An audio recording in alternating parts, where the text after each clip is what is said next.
April meeting. At 3 o'clock, I declare the meeting open. Read the Civic Affirmation. Gather today to duly and faithfully carry out our duties to the best of our judgment and ability for the advancement of this district and the benefit of all of our community and fellow citizens.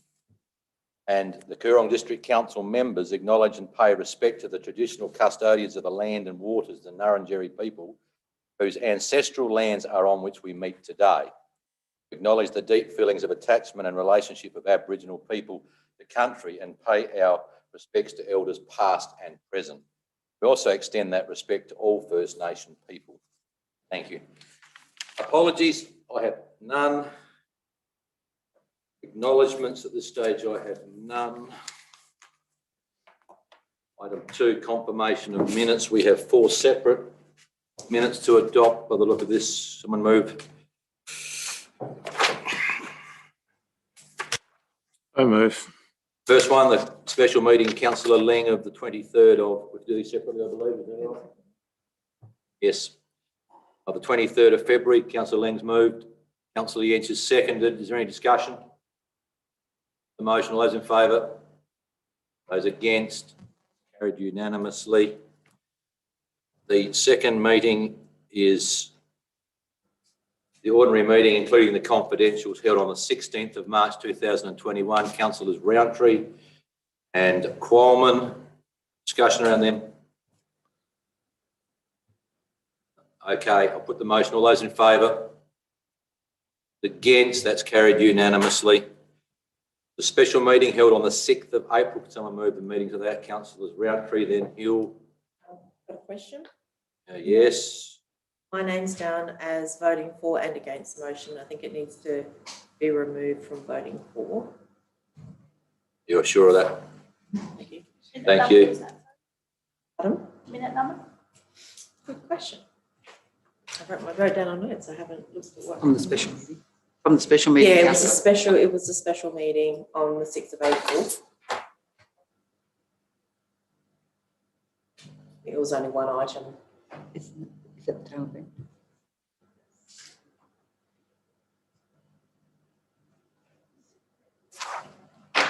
You right with that? Okay, I'll put the motion. All those in favour? Those against? That's carried unanimously. And the 4th meeting is a special meeting, including some confidential, held on the 13th of April 2021. Councillors Taylor and Qualman.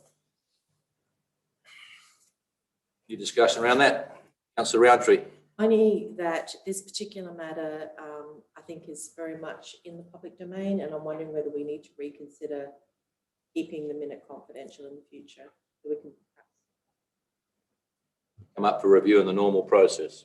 I think, through you, Chair, I think we also mentioned that once maybe the police had done their investigation and the banks, that we didn't want to jeopardise that in any way, but that you're right, once that's happened.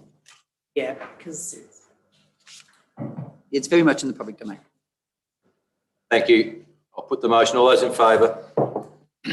Those against? That's carried unanimously. Thank you for that. Adjourn business. Item 3, I have 0. Number 4, minute action list, councillors. Councillor Qualman, we'll start with you. Thank you, Mr Mayor. 270/20 November. Street numbers, visibility issues. How are we going with that, please? Through you, Mayor, that's just a resources issue at the moment. It's still on our agenda to do, but certainly, and it hasn't slipped off, we just haven't got to it yet. Anything else? Councillor Arthur, you haven't? Sure. Real socks. Anything else from the minute action list, councillors? There being none, I'll move on. Questions with notice, councillors. We'll start with Councillor Arthur's. With notice, there's an answer there, councillor. I don't intend to spend too much time on these anymore. Well, it's a quite expansive answer, but it hasn't answered the question, really. The question virtually is, how did this happen?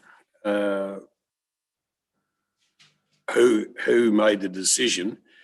Now, we were told here in Chambers or at the working meeting, that it was to do with the National Heavy Vehicle Regulator. Now we're told it's not. It was to do with the graders. Now we're told here it's actually to do with the rollers. So, you know, what is it? And why did we buy vehicles that are not Well, very good question, up to the Councillor. standard of doing the work? In the future, I would hope that to be more thorough investigation. I would take point 3 of the response. The important one, it was an investigation of damage that had occurred. The drawbar on one of the rollers that was noted had no compliance plate and no working limit. So I think not dissimilar to our water truck issues, there's issues of compliance plates, etc., being brought out of the system as we speak. Well, Mr. Mayor, which answers another question. Now we've got trucks that aren't compliant. Now we've got rollers that aren't compliant. Have we got anything that's compliant? And when we go out for tender for these, because these are what, $70,000, $80,000 rollers, we're buying something that's not compliant. You know, where's the responsibility lie there? Not the ratepayer. Yes, it may have been at that point. But I think the question has been answered, Councillor. I'll take your point though, more Robust procurement measures. procurement, yes. But there's just one other thing. Around compliance. There's just one other thing was In relation to this, why can't they still have the vehicles behind the graders? You're saying it's the roller that wasn't compliant, now not the graders. Before you were saying it was the graders that wasn't compliant. utes behind the rollers, the graders is partially, James, to do with the fact we've upgraded 2 of the 3 utes. And the A-frames for pulling them now have to be jumping. Through you, Mr. Mayor, the part of the whole system that is not compliant is the connection that connects the grader to the roller. So we have fabricated a piece of connection equipment that is attached to the grader and is attached to the roller. That does not have a working load limit applied to it. So that piece of attachment has not. The grader is perfectly fine and the roller is perfectly fine. It's the connection point between the two that doesn't have a working load limit. So when we were talking about buying non-compliant plant, that's not the case. We have bought a compliant roller and we've bought a compliant grader. It's the connection point that we have fabricated to put on to tow that roller onto that grader that doesn't have a working load limit. Same with the A-frame. So the A-frame is the connection between the vehicle and the roller.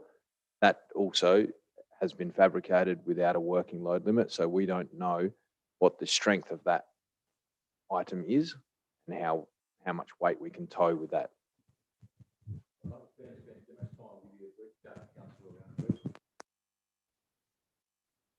That's a good explanation from the director. The answer would certainly indicate that we purchased a roller without a compliance plate. That's how I read it. So I can see where the extra questions are coming from, because I got the impression we had purchased, and that was going to be my question, why are we purchasing equipment without compliance plates? So we'll do better in the future, councillors. Next one, Councillor Arthur's around the street party. Yes. I can't ever remember this being brought up. We have in the budget here, the budget printout, it's under community development other, which has a budget of $18,360, which we've already spent $5,345. And now we've been told we're going to spend $12,000 at the street party. Now, these totals, you can put anything in them, but it's got to get down to a bit more so that the elected members know what's going on. For example, that's virtually that's blown the budget. So there's no other. And how you could have that under community development other is beyond me. So I don't know if any other member here could remember us having specific talk about putting a budget item in for the Tailem Bend Street Party. Through you, Mayor. Community development could take many shapes, councillor, and this was a flow-on from the conversation that we had in Chambers late last year when we intended to hold the street party and it was cancelled because of inclement weather. So there is nothing new in this particular item.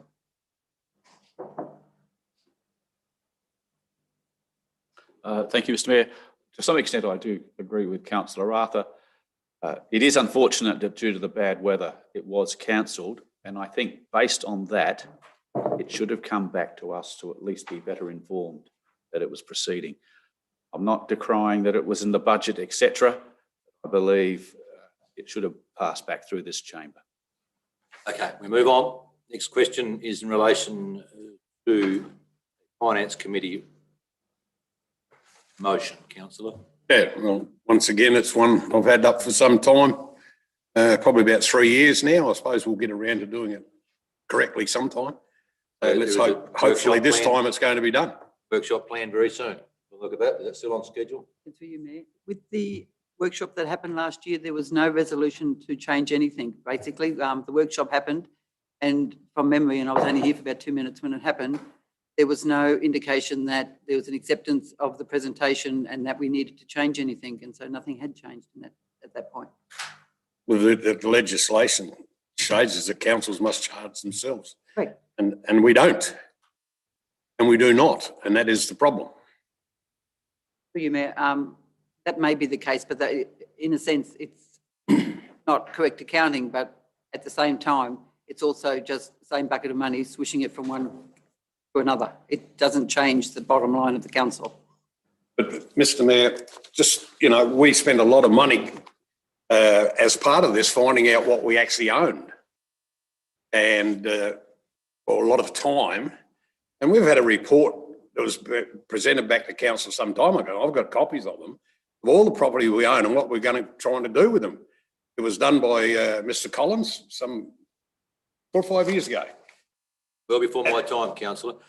I'm just So, going to, you know, we've got a question on notice. It's not a debating point. We have a workshop coming up very soon to go through it again. I'm going to take quickly councillor around and then move on. I've indicated I'm going to tighten up on debate versus questions. Question is, will the council at this workshop be able to provide a number of the income received and then the actual expenditures? I think, to me, it's a very simple equation, and it would be helpful if we could say we got this much money in and this is how much we spent, because ideally what it says is we should only be raising enough money to cover the cost, and that's something we've not been able to see, is that very raw number of income and expenditure.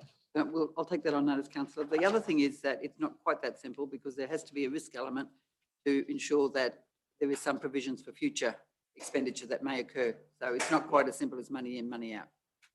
For sure, thank you.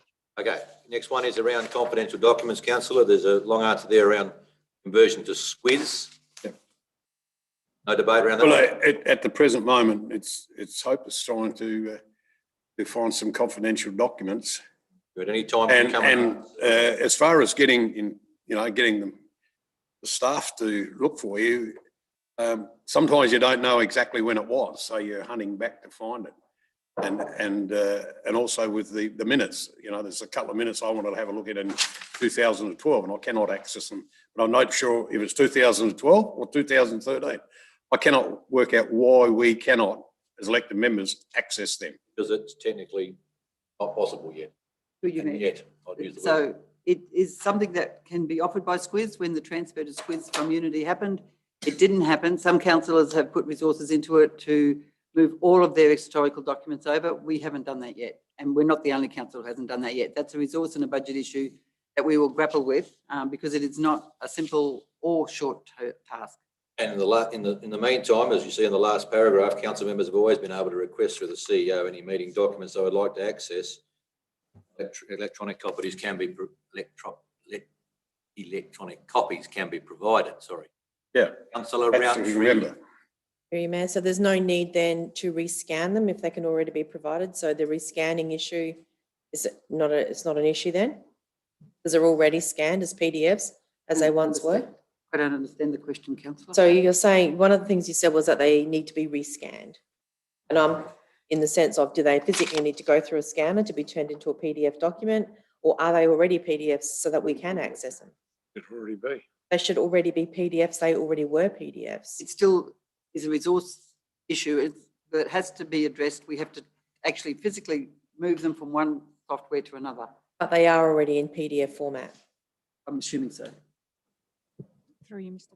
Mayor. So the whole agenda is a PDF format, not just that confidential item. So, but those whole agendas, if we wanted those, they are PDFs? And Whole if- agendas, yes. Yes, I think that's what we've, or just in any, or confidential items, or any items, they're all in PDF format? So you, regardless of whether they're scanned or PDF or what state they're in now, they have to be physically moved. Okay. And it's. So and the if- other question I have then is on this waiting for the proposed business system to be implemented. I'm gathering that's a new software that will be our, to me, that's, you know, that wasn't going to start till the 30th of June and it was going to take until close to the end of the year. That pretty much sees out our, or getting close to the end of our term. And this would have been 2 years then since we've had access to any of this confidential minutes. And I think that's actually not, that is pretty poor. The councillors, I'll just repeat, you do have access to them. We need to request it of the CEO. And it wasn't until Squiz was changed over, and I think that was, But a year ago, Squiz come into being. prior to that, you had access to all of it. Yeah, In to do with the changing over to Squiz from Unity, different to the other process we're undergoing in terms of financial management. well, that wasn't clear. It read though that would Different. be tied together. Different. One is taking our attention now, which is the introduction of the new software. Software.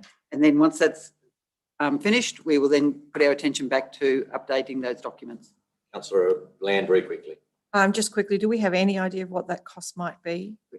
None at all at this point. Thank you. All right, thanks. We move on. Councillor Taylor, in regard to Friends Landing. Anything to add, comment, question? Through you, Matt, the date for fixing of the light in the toilet was set at 19th of April, I think. Yesterday. Has that been completed? Yesterday, yes. How's it gone?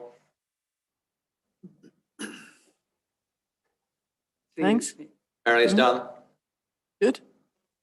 Anything else to add? No? Councillor Yanes, quickly. And then Thank you, Councillor Mr Mayor. Quammen. In relation to this, I, as a number of other councillors, did have a look. I am concerned about the cleaning regime for the toilet. That may need to be increased somewhat. It was rather unpleasant when I viewed it. So if that could please be looked at. Thank Right. you. Councillor Quammen. Just a quick comment. Thank you, Mr Mayor. It was the Mayor and Councillor Gench and I was in council when we received substantial funding from SA boating facilities or the levy to rejuvenate Fred's Landing a bit over 20 years ago. And I think it's probably just been let go and it needs a bit of TLC on the matters that Councillor Taylor has raised. And I think if the council follows up her issues, that we bring it back up to how it should be. But potential. I take you talking about many years ago, Councillor. Mm. You're right. Okay, thanks. Next one is in relation to Councillor Taylor in relation to Dixon Reserve. No, I don't have anything further. More to add, we will move on.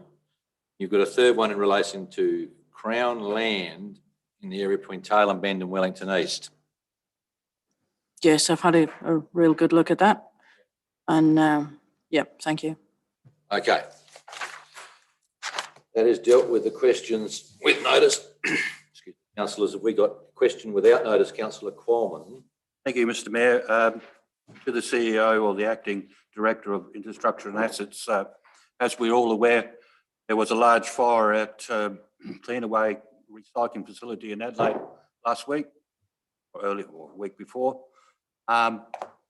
Please advise the council what action or what effect that has had on our curbside pickup, please. Thank you, James. Busy. Busy. Oh, busy, sorry. Yeah, through you, Mr Mayor, we dispose of our recyclables at that facility through our contract with Cleanaway. I've been in contact with Cleanaway and they've said at this point in time, place to dispose of our recyclables. So no effect on us at this point in time. Through you. I'm just wondering if we'd had an opportunity to follow up the offer of rubble on the Narung Peninsula, which they have opened a new pit on a Oh, farm. rubble. I think you said Rommel, sorry. So did I. Sorry, it's my Take West your hand down. Australian accent coming out.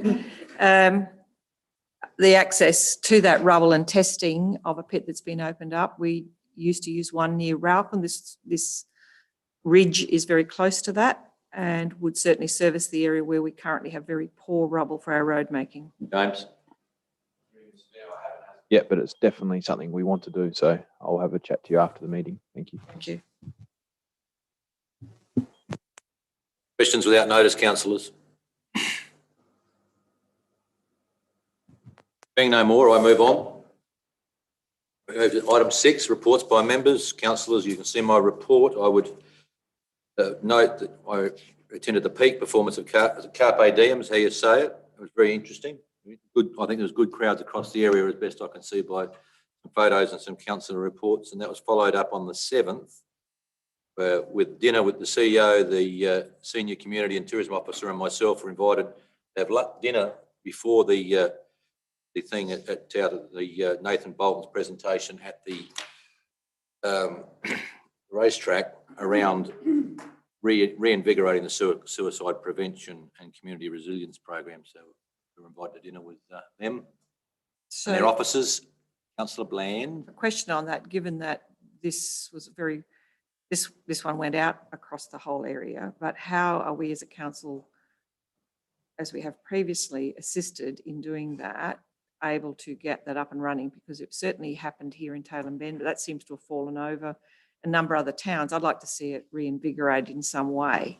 So I might add that out of the evening with Nathan Bolton, I think there's 3 or 4 more people expressed an interest, I understand, to be involved. It was very much a recruitment exercise as well as a presentation Right. on the significance of suicide. And Nathan Bolton didn't hold back in urging the whole community to actually come forward and to be part of the volunteering program. And neither did Dan Cregan. No, that's true. That's So good. I think it hopefully will have an effect. And the other thing you see on the 15th, we met with Nick McBride in the afternoon, which we sort of reinvigorated some issues, because Nick is, well, his electorate, if he gets re-elected, will become all of our council area. The next state election was around potentially phone towers and how we might lobby more for that, and road issues in the main, but we had a broad scale discussion with Nick for an hour and a half, I think. Anything else in my report, councillors? None. We move on. Councillor Arthur, anything particular? No, unless anyone's got any questions. I'll probably just one thing. When we're doing the budget, the box flap committee will not require the $1,700 this year because they have sufficient funds in hand. If a little bit helps me. Yes, councillor Corman. As is, thank you. Councillor Roundtree, anything to add? No. Councillor Taylor? No. Beautiful, thank you. I moved to item 7. Just before that, at 3:30, we are joining our consultant around the rating review. Sorry, I'm trying to get David Hope, so we just keep that in mind. And at 5 o'clock, we have a deputation, councillors. 711, Councillor Taylor, Fred's Landing Future Development. You moving that way? I'll move that way. Thank you. Councillor Roundtree, you're seconding. I'll second. Okay. Councillor Taylor, you want to speak to it? Through you, Matt, in light of the answer to the previous question around Fred's Landing and its deteriorating state, that has brought about this requirement to consult the community on exactly what they want. I do not want to impose a budget item on the council, therefore I'm quite happy for this to go into the next budget. But I just want it on the table so that finally we have some movement regarding Fred's Landing and some consultation with those people who use it. Thank you. Councillor Roundtree, do you want to add anything now? No, thank you. Councillor Bland? A question then to Councillor Taylor, and I agree with moving into the next budget. And I don't believe it came up the other day when we were, unfortunately, I did have a little bit of trouble hearing, and perhaps that could be included into the listing then. Yeah, I don't read it as being in this year's budget at all. No, I'm actually talking for next year's Yeah, it's budget process we community went through, so consultation. could we please ensure, and I don't know if you want to consultation change the wording to Uh, have that included into that process. I take it to only be community consultation. This process, capital expenditure. Still Councillor costs money. Hill. Question through you, Mr Mayor. Can I just have a little bit of history on Fred's Landing? I see it's a boat ramp, boat launching area. Was there an intention that it was going to become a community space? And second question is, if we are focusing on putting money into that area, are we going to be taking money from maybe Dixon's Reserve to, are we spreading ourselves too thin by trying to develop a number of public spaces? As you know, Councillor Corman and Yench and me were on the first council, and I'm pretty sure we got funding at 50-50 to build that. It's incredibly actually quite rocky underneath there. A lot of work to dig out that hole. It was probably used casually as a ski beach during its time then, and probably to this day. Yes. But it was at the time as a boat launching facility. That's what it was launched as. So in my view, there is 20 years, it's time to review it. But yeah, Councillor Yench, I think, yes. Thank you, Mr Mayor. In corroborating what you've said, the digging out for where the boats are launched was very extensive. It was very expensive at the time, and into Sheetstone. There was further looking towards walking trails, etc., from there back to Tailem Bend along the bottom of the cliff. They were not pursued due to costs for various council reasons, but that potentially still an opportunity. No, I take your point, Councillor, that if we were to expand, there is a property directly to the south, but we'd have to expand upriver towards the pumping station, and there'd be a variety of issues would come up. I don't see that this motion impinges or encourages or doesn't encourage any of that. Councillor Bland? Mr Mayor, I think after your explanation of digging out some very heavy rubble, I don't think Councillor... I'll be heavier than rubble, Councillor. You rubble... I've got rubble on the brain. Yeah. So I was just wondering, because Councillor Hill probably didn't really get an answer about how thin... Well, anything we do can impinge on the doing of other projects, but that was funded under the Boating Facilities Fund at the time, 50-50 from memory. So will public consultation But the consultation could be around the future of that, including, and I think some in the community would like it to be more than a boat ramp. That would be the point, I think, Councillor. At what point that impinges, obviously we can't have a ski beach at Dixon Reserve. That would be the point. And council itself owns very little land on the riverfront. Go to Tailem Bend. Councillor Arthur. Yes, I'd like to support this, because I believe people come down to the river to launch a boat to do water sports.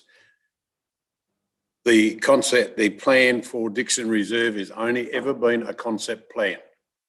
It's had a very rough, ballpoint figure put about it. Some of the things that were in the original plan are just, not realistic for what's there. And I've always been the opinion that Fred's Landing should have been the one that was probably developed more so. And Dixon Reserve probably got its head up quick because of the bank slumping and they had to be fixed. So there was some work that had to be done there. And I'm very much in support of looking at future development at Fred's Landing. Okay, is anyone else speaking for or against the motion? Councillor Qualman. Thank you, Mr Mayor. Of course, I would support this. As I just previously spoken, it's time for a bit of a revamp and on what I call a proud asset, without breaking the bank. And we just at least making the point to council now and getting it out there that it just requires a bit of TLC, and Council Taylor's suggestion on community consultation is a good idea. We get a few more ideas and then even enhance the place up a little bit more within our budget restraints. Exactly, Councillor. Thank you. It's near time I need to move on. Councillors, anyone else in this debate? Councillor Taylor, you're closing. Close. Okay, councillors, it is as it reads. Very simple. All those in favour?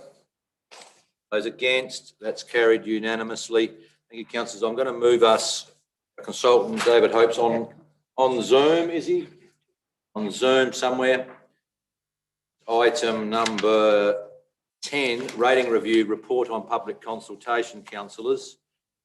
In the back, down through your agenda somewhere.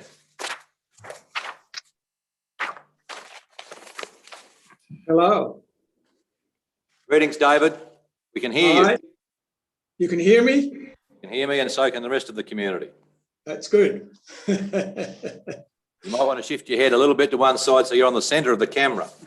All right. How's that? Oh, fantastic. Not that part, though. All right. Good. Perhaps with councillors' permission, David could give us a brief précis of where he's ended up, what he's recommended in this report. So first I'll give it to you. Okay, fine.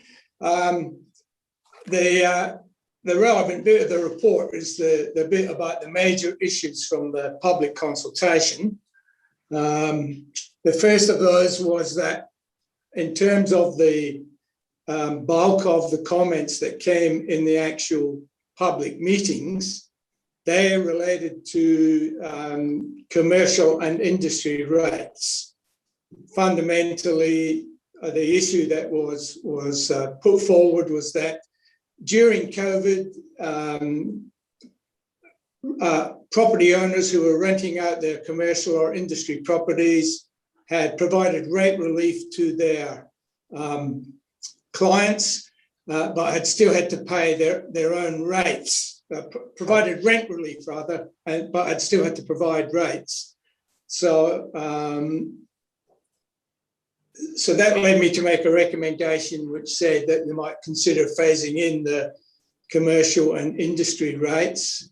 I believe that, I said over 4 years, but I believe that you've got before you that it'd be over 2 years. And my memory, of course, is that you, Mr. Mayor, said you wanted this all to be done before there was a new council in. So I can quite understand why you want to get it done over 2 years.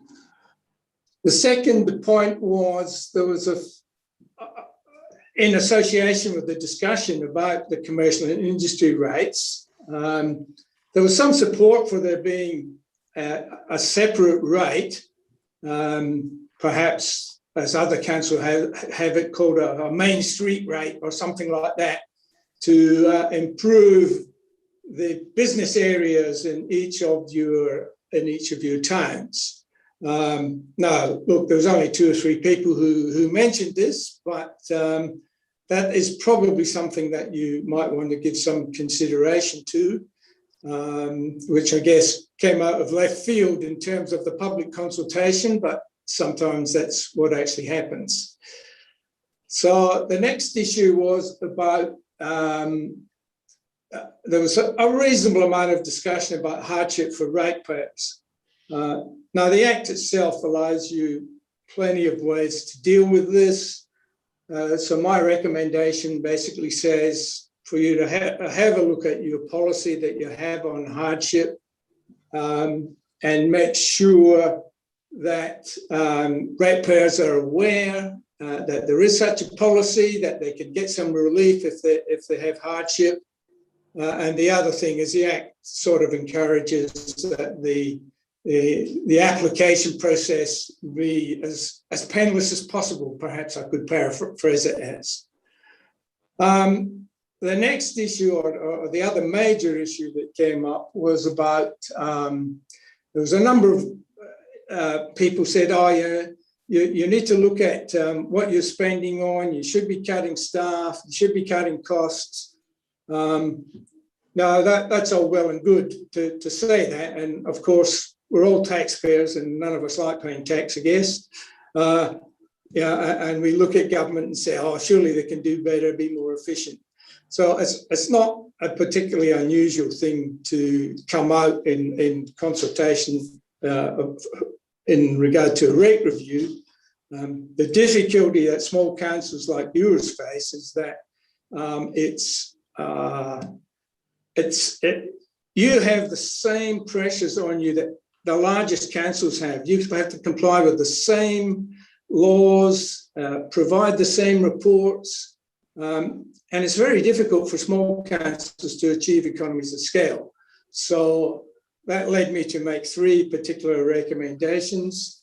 One, that you, first of all, that you look at ways that you might be able to better inform your community about what you actually spend the rate dollar on, if you like. A second one, even though I know that there are some resource sharing that you try and do, that maybe you can look at whether that can be done better, more fully. And the third one, basically, that you research ways and perhaps how you can better involve the community in your annual planning and strategic processes, so that you can actually create some champions in the community who can say, well, you know, we went to the annual planning meetings, we were heard, attention was paid to us, and changes have been made, and so that's really the thrust of those 3 recommendations, which come together as a package, if you like. And then the final recommendation I made is that, from my assessment of the community consultation, there wasn't very much opposition to what you were proposing. And I think what you're proposing to do is sound, and will give you a rating strategy that you can build on in future years. And I know that was an objective that you were looking at. So I'm basically encouraging you to adopt what you probably have before you, including making that change to make the commercial, industrial and industry rate to come in over 2 years rather than 4, because I do appreciate that you did say quite clearly that you wanted it all to happen in the life of the council.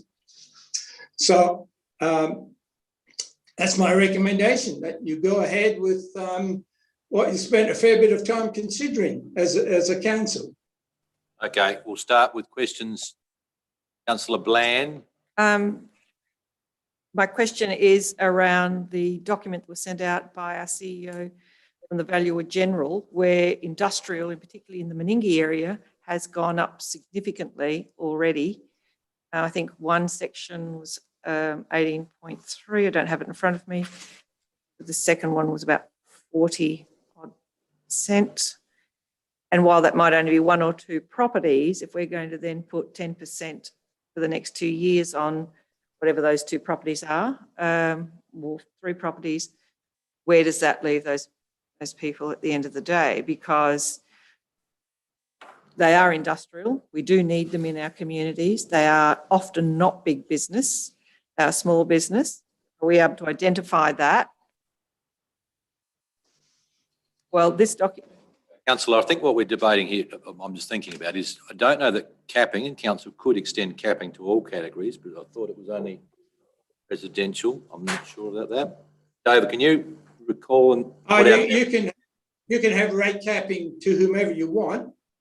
So if that's an issue, well, you could certainly, and if there's only 1 or 2 properties, that's, again, if you might remember, I talked about the macro level and the micro level. So if there's 1 or 2 properties, you deal with them at the micro level.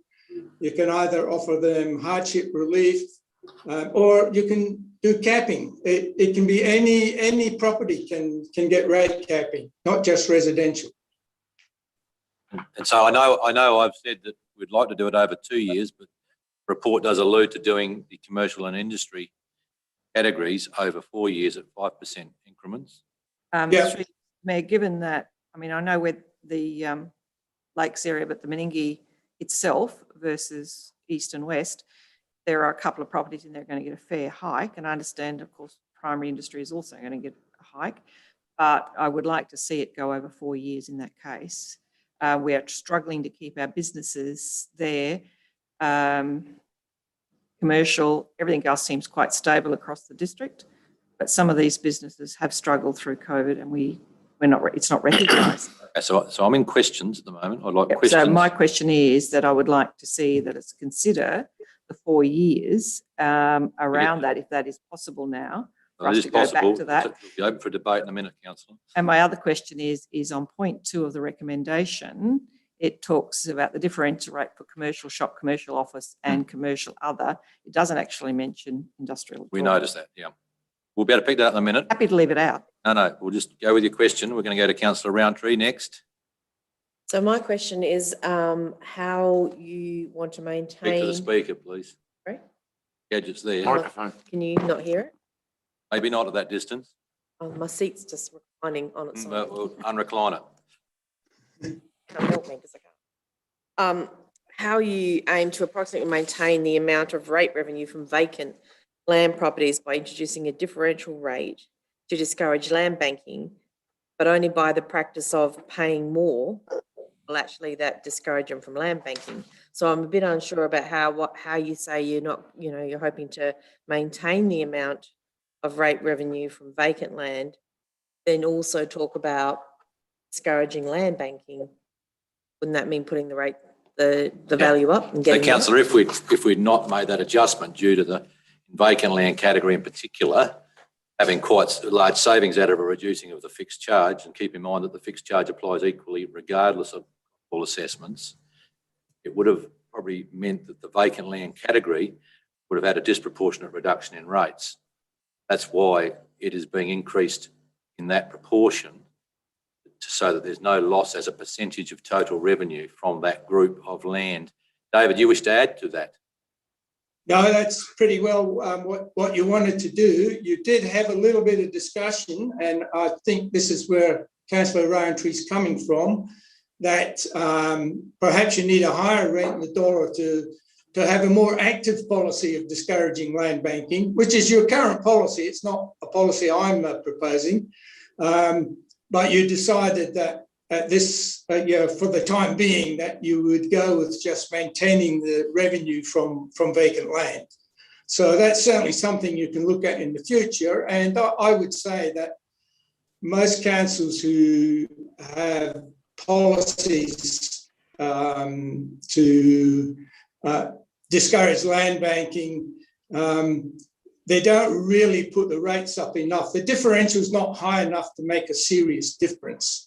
You really need to have quite a large differential. That will then make a difference. That will discourage people from holding on to the land.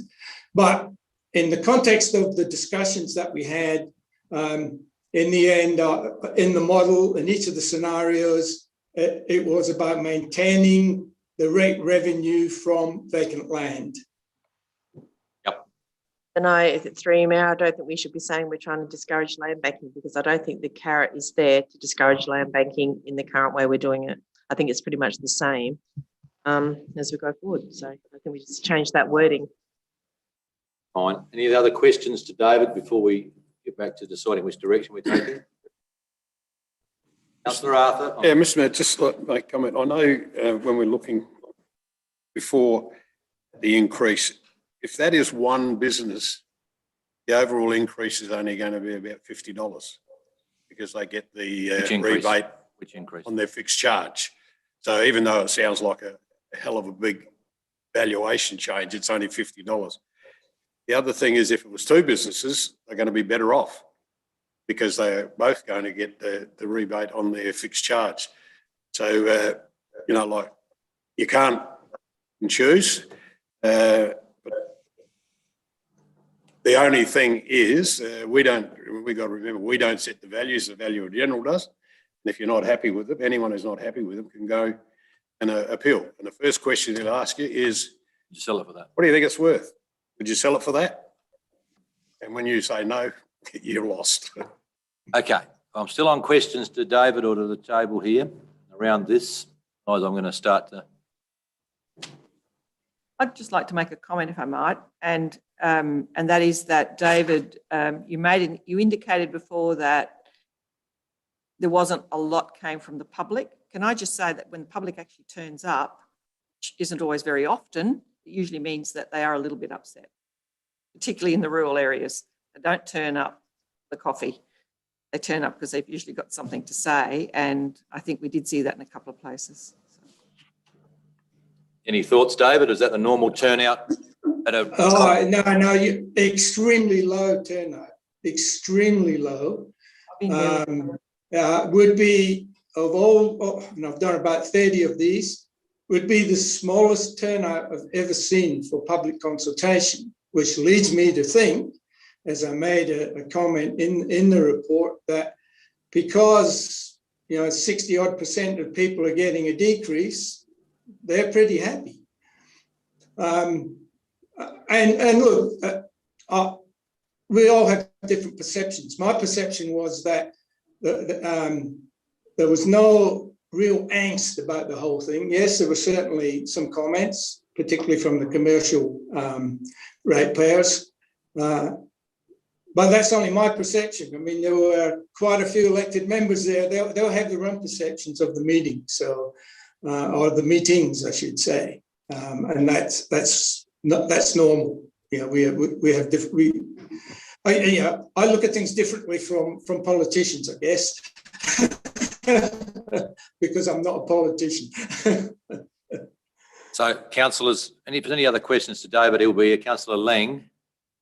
One last question. David, thanks for all the work you've done for us. It's been fantastic.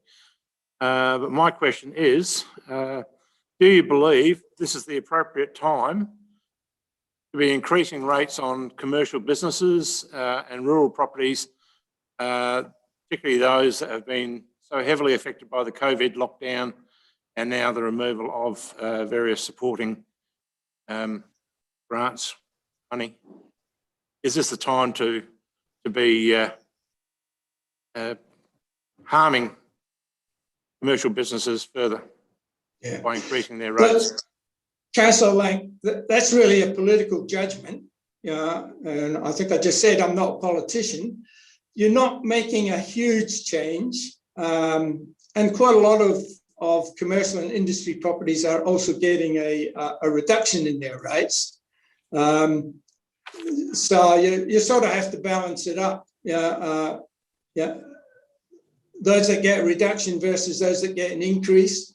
And again, you can do things with the hardship provisions. And I can't stress too strongly that that everyone understands that these provisions are in place and that the council will listen with an open mind and make it as easy as possible for people to apply for this, for ratepayers to get relief if it's necessary. So on balance, it's your judgment, but I think you're doing the right thing by actually introducing this change.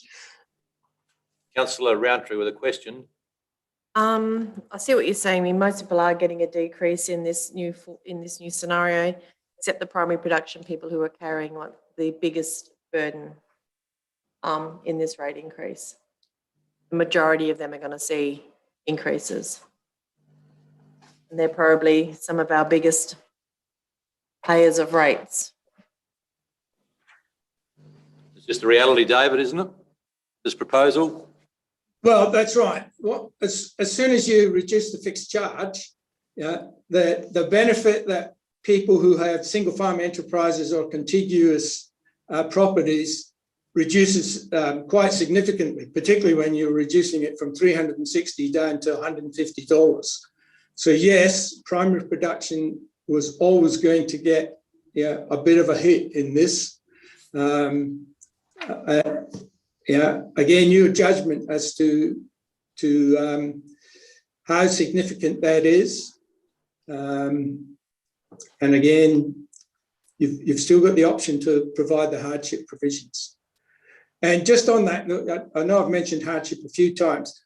When you do your budget for this year, you probably want to put a number in there to deal with that so that you don't overcommit in your budget, so that you actually say, well, look, part of the budget we will allow for the provision of hardship, so that anyone who gets a benefit, it doesn't impact on the other things you want to do during the next financial year.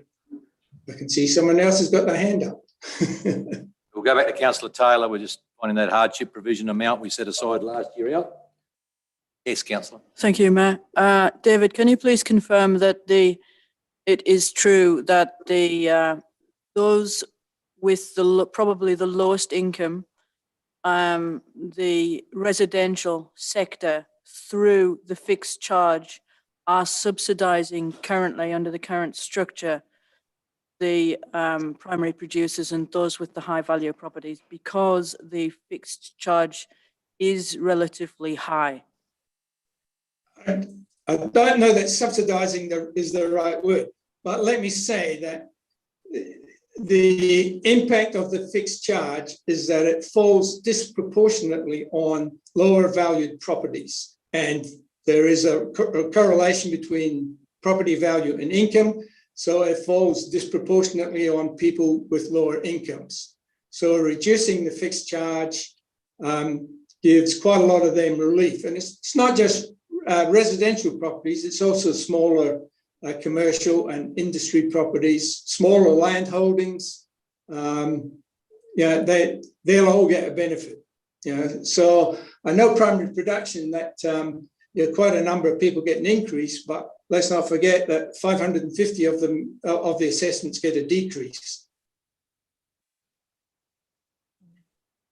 Councillor Roundtree, you've got one more. One more. I was just going to say there's a chart, a bar graph chart in your document, and I think this is where I was just a bit alarmed when, even though I knew primary production would be hit, this bar graph that you refer to, and it's probably a picture of it there if you can't see it, the blue and green one, blue and red one, really just signifies exactly how much primary production will be hit.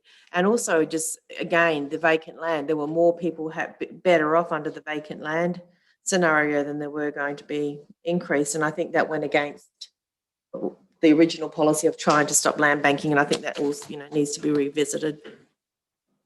And I think that's what you sort of did say in some of the discussions we had, that you didn't want to make a big change in that area now, just to maintain the rate revenue from that sector. But there was something that you wanted to look at in the future. And I would encourage you to do that, because if you really want to discourage land banking, you have to have quite a high differential. And you don't really have quite a high differential. Councillor Yench. Thank you, Mr Mayor. I concur with Councillor Ling. Well done for what you've put together. My concerns are... On questions, Councillor. Yeah, correct. Is that, tell me, is primary production are the largest ratepayer group within the district? And as a result, they are getting the largest hit and reducing it to the smaller number of residential ratepayers. Is that correct? Not quite sure how to answer that. It's sort of correct, but it's not quite that simple, I guess I would say. Yeah, but you're right. I mean, primary production, you get a significant amount of your revenue from primary production. And you will get a little bit more under this proposal because you've maintained that differential at 85%. And I remember the mayor saying, well, do we really know that that's the right differential to have? And I think I said that, well, you probably don't, but you need to do a bit more work to see whether that differential needs to be changed based on having a look at what services are provided to the rural community and what are provided to the townships. So yes, because you've maintained that relationship between the general rate and primary production, yes, primary production are paying a little bit more in this situation. So what you're saying is essentially correct. Councillors, this report's been prepared on the basis of the same amount of money being raised by ratepayers. This is a matter of how it's distributed or redistributed. And if council feels in the next couple of months in our budget that one particular category of ratepayers about their valuations increased vastly more than others, got information to show that now, it will be in your hands to vary the rate in the dollar to take account of that. We got any more questions for David? Just quickly. Yes. Just one, Councillor, I need you to turn your name tag around. Sorry. I know who you are. David, these figures that you've given us, and particularly the graph, are based on last year's valuations. Is that correct? Based on the valuations that you use to generate your rates this financial year. Yep. So you're comparing with what you did do with what you might have done and looking at what the difference is. So they're not new valuations, which I now understand, given we're towards the end of April, you probably have your new valuations, which is probably what Councillor Bland was talking about, but I don't have that particular report she was talking about. But David, they have seen the valuations up to the 23rd of March. Yeah, updated. Yeah. Okay. I think we've probably done with questions. I need an indication from councillors, perhaps. Councillor Taylor. I will move that way. Well, just before I take your motion, there seems to be some discussion around whether we do the 5 commercial industrial categories at 10% over 2 years or 5% over 4 years. Can I seek some indication from councillors which direction they want? I'm for. 4. 2. 4. 2. Mr. Mayor, Not quite in debate, but what your question is? well, I just want to ask the question. It's easy to do it over 4 years at 5% or 10%, but what are the physical properties that are going to take place? If you're going to reduce, are you going to reduce the set charge over 4 years instead of 2? I think what I'm alluding to is that the phasing into the differential rate in the dollar would appears a majority of councillors would be over 4 years, but everything else would stay at 2 years, councillor. That's what I'm asking the room. It's been put up as an option and in the report. I'm simply asking the room, but we'll come to formal debate in a minute. Councillor Roundtree. What does this look like for our overall bucket of money to run council? And if we're going to do this over 4 years, is this a big impost on council? And is that going to mean that other areas have to pay more during this period for 4 years? Is that going to add more burden onto? So if you look at the number of properties in that category compared to our total number of assessments and the valuation, it is not a significant valuation proportion of council's total bucket. I'm looking at Leanne at the back, but I don't know if it's fair to ask her to pull that percentage figure up immediately. Through you, Mayor, it's not about the change in, this is not about expanding the pie. Remember, this process was about same pie, Same different slice. within it. So, Through you, Mayor, if we're reducing an area, does that not then? That's my point. Well, that is the point. I'm not resiling from that, councillors. I just would like to know what that number looks like, because we'll have to make it up somewhere else. If we're not taking it from this group, we'll have to make it up in another group. Leanne, you got any? Can be obtained, but it's certainly not something that I can answer right now. But I would like to know that before we make this decision. Well, fundamentally, what you're saying, Councillor Rowntree, is correct. If you reduce what you take from one group of ratepayers and you've worked out what you need in your budget, then obviously you will be increasing what you take from another group of ratepayers. But if it's a small amount, a small number of ratepayers versus a big number of ratepayers, the impact on the bigger number of ratepayers is relatively small. But yes, your budget is based on what you need to operate on. So you raise your rates to meet that operational need. But you're quite correct. It's the old story. If you take from one, if someone pays less, someone else pays more. Mayor, can we lay this on the table until we get the information, or do we need to know today? I'm just working on that now, whether we can get an approximate percentage of that group of valuations and capital value versus the total, which will give you an indication of the percentage you may be just working a little bit. So David, you have to leave at some point, but I'm over the I booked a room in the library here, and I'm over the time, but I'm sure they'll extend me a few minutes if you need me. I think you've done very well on behalf of council and some council. Richard, thank you very much for your work here. I think that we can probably make a decision without needing you to help us anymore. So okay, good. Anything else, councillors? He's over his time in his library or whatever. Okay, look, I think we could just leave this lie on the table. I brought it forward because David's timing today, until we just get a bit of an indication of that information that some councillors will be seeking. David, thank you once again for all your work in this process. I think we'll come to a result a bit later today. Yeah, I'm sure you will, because you've All been right. a good council to work with. Thank you All right. very much for the Fine. opportunity. Okay, Thank you. bye. Yes. So, councillors, can someone move with just adjourn that? I'm happy to subject move for that what way. councillors Roundtree and Bland. Any discussion around that? Can I have a question to follow up? No, we're going to adjourn it. I'm happy to You've adjourn seconded that, it. but I have another question. Yeah, we can do it when we come back into session at the appropriate time in the. Anyone, no debate around this one, put the motion. All those in favour, we're adjourning. Councillor Taylor, are you? No, not adjourning, all right.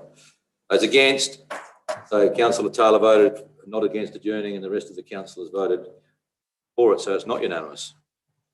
It will come up a bit later. We just want to seek some information, councillors, around the percentage of capital value that is that particular rate. You should better find out, we hope. It's just one comment on that, Mr. Mayor. It's very interesting. Comment, councillor. We're going to go back to the agenda. One area of primary production goes up 48.4%. Maybe. I'm going to go back to the agenda where I left it off, which is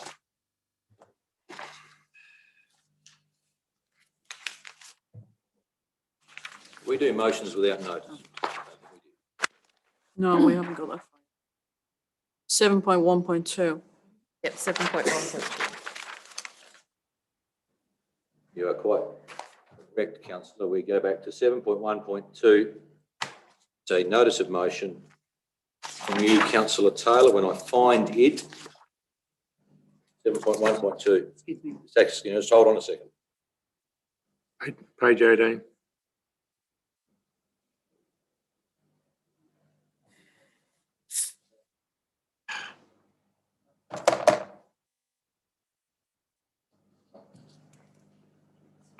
Sorry, councillor. I just want to establish that.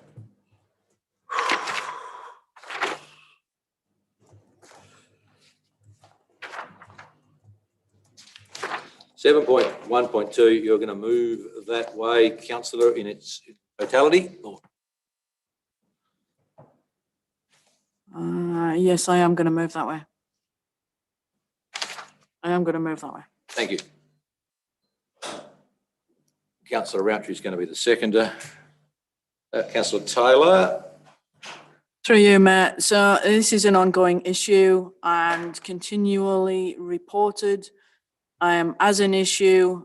What sits behind it is who's reporting it, which sections of land I think is completely irrelevant.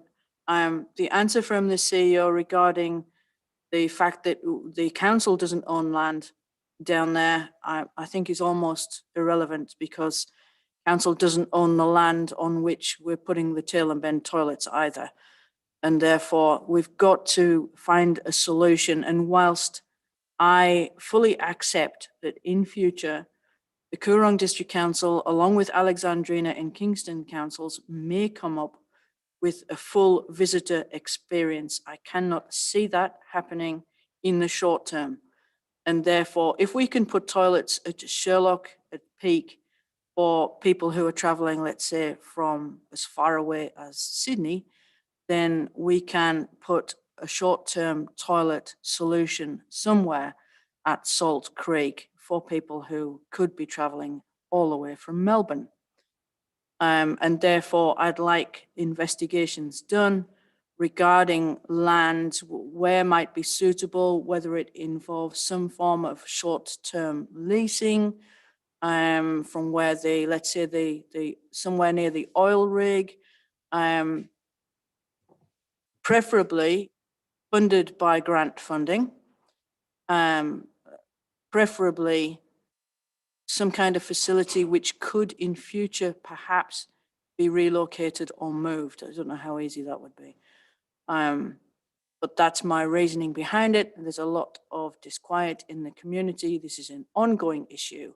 It's not going to go away, and we need to look at it. Thank you. Councillor Arthur. I'll personally be voting against this motion because of the fact that we were in negotiations with Deptile or DIT, whatever they are, Juna, and most of the stirring is coming from Adam, as we know, and his business. I'd like you not to mention some names, Councillor. Well, his business is no different than any other business on the highway. I had a business on the highway and you had a continual stream of people come in wanting to use the facilities but not spending any money. Now that facility is not open. And we would set a precedent if we built something down there just to, not on our land, not on our Crown land. The Tailem Bend is actually land under our care and control. So we do not want to go and start setting precedents. Thank you. Councillor Yench, then Councillor Ling. Thank you, Mr Mayor. I concur with Councillor Arthur. I think it's premature. I think the CEO has a very good handle on what is going down at Salt Creek. I do sympathise with the community there about public toilets, but the land positioning is the key component. Short-term lease for a set of toilets is not, I don't believe, a sensible option. It's an expense that is, to my mind, frivolous. As a consequence, I believe we should allow the CEO and obviously yourself to continue further negotiations until this is resolved. Thank you. Councillor Ling. Again, I concur with both Councillor Arthur and Councillor Yench. It is a continuing problem, but it is not a council problem. We do not have land in Salt Creek. It doesn't need to be in Salt Creek. In fact, it is a state government problem. There needs to be a roadside stop accounted for by DIT at one of the roadside stops between 32 Mile or Tea Tree area, particularly for those coming back off the beach area. Same with rubbish bin, but again, it has nothing to do with council. It is a state problem and needs to be addressed, and that is already being addressed through our CEO. Thank you. Councillor Bland. Through you, Mr Mayor, I would agree with the previous three councillors. I have great sympathy for the Salt Creek community, particularly in relation to people's very bad habits. That sadly happens all along our waterways where people choose to camp. But I think the process is happening, and I think this is probably the best opportunity we're ever going to have to getting something long-term and reasonable in that area. But I feel very sorry for the community of Salt Creek. I think it is unfortunate, but I don't believe at this point in time we should jump the gun. Any other councillors? Councillor Coleman. Thank you, Mr Mayor. I'm like most other councillors, however, I do support what Councillor Taylor says in the sense of getting something up and running. I think with areas problems, it should be handled by the state, and maybe we should keep a hot hand on how long they're going to take to do this, come back again and get onto their hammer and our local member to get something happening, because I see what Councillor Taylor's doing. She's trying to activate, get something going, and I see the points of the other councillors, but it really belongs to the state, I feel, and the state's got to get off its backside and do something. Councillor Roundtree. So I support the motion. I think that we have been discussing this for a very long time. Councillor Taylor makes a good point in that we've put toilets other places that aren't owned by council. And so this argument of we can't find the land or it's not our land seems to be a bit of a moot point, because we seem to be able to make it work in other areas when it suits us. This has been an issue. There is nothing available, no services available down there now, and it's a long way to go. And perhaps it's as part of a bigger master plan, the toilet park could be constructed sooner as part of a bigger plan. But I also, as Councillor Coleman said, we need to have a timeline put on this. You cannot just continue to drag on without any definite end or any report back to council. So we really need to work on an exact time when we're going to get some information. I may as well jump in. I I won't be supporting it. This is not an isolated place in South Australia where people cannot look after their own habits. It is clearly signed that there's no services in that area. There are some toilets, I believe, off of the Loop Road that people can access if they are desperate. But once again, I think the council has been attending to this issue. I know there's been several meetings with the CEO, Mayor and people in Salt Creek and department staff. It's not something that hasn't been attended to over the last few years. It is frustrating, but I don't believe council should be purchasing any land and putting any toilets up in Salt Creek. Okay. Councillor Taylor will close. Close. Thank you. Motion is as it reads. I will put the motion. All those in favour? Those against? So I declare the motion lost with councillors Arthur, Yench, Leng, Bland, Hill. Who have I lost? Councillor Qualman, sorry. Voting against the motion. Councillors Taylor, Rountree and Simmons voting for it, but the motion is lost. 7.1.3, councillor, is speed limits in Wellington East. I'll move that way. Move that way, thank you. Is there a seconder? Councillor Qualman. Councillor Taylor. Through you, Mayor. This is an ongoing issue and has been discussed quite a number of times with residents.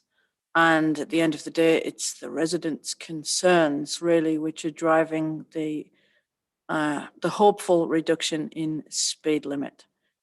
I think everyone who was at the community meeting the other night listened to the arguments for and against. Therefore, I don't see there's any harm in preparing a submission to the department to DIT for a reduction in the speed limit based on the community feelings. If a group of residents can do it north of Tail and Bend, then I think we should give some assistance to those at Wellington East who feel that they deserve a reduced speed limit. Councillor Yench. Thank you, Mr Mayor. I actually agree with this, although I would like some further additions. The whole of the township of Wellington East should be requested to go back to 40k. On discussion with various residents that I've had there, concern is not necessarily for the people that live there on a regular basis. It is for the people passing through holidays or someone staying and they're bored and they go up, particularly the side roads, the unsealed roads at Wellington East. I would like to see it incorporate the whole of Wellington East because I believe it is a safety issue. They do deserve to get it what they want, and they have been asking for it for a long while. In the past, we were told by the powers that be, and that's not our staff, it's DIPT, whoever we have to apply to, that we would receive a negative response. I am now led to believe that if we press, we may get a positive one. But I think it should incorporate, and I ask the mover and seconder to incorporate the whole township of Wellington East because it's also about hoon drivers. Thank you. Councillor, are you prepared to expand on your motion or not? No. Councillor Lang. I generally agree with the requirement to slow the traffic down in this area, but it's not going to be policed. That's the problem. It's not being even policed at the moment by SAPOL or anyone else. I believe James's office, Council in general, should be looking at other measures to enforce speed reduction. I'm not talking speed humps, but speed platforms, as you might see through Unley, Prospect, etc. I think would be a far better way of actually slowing the traffic down as opposed to expecting people to abide by the rules, because they won't and they aren't. So I won't be supporting this motion as it stands. You, Councillor Roundtree.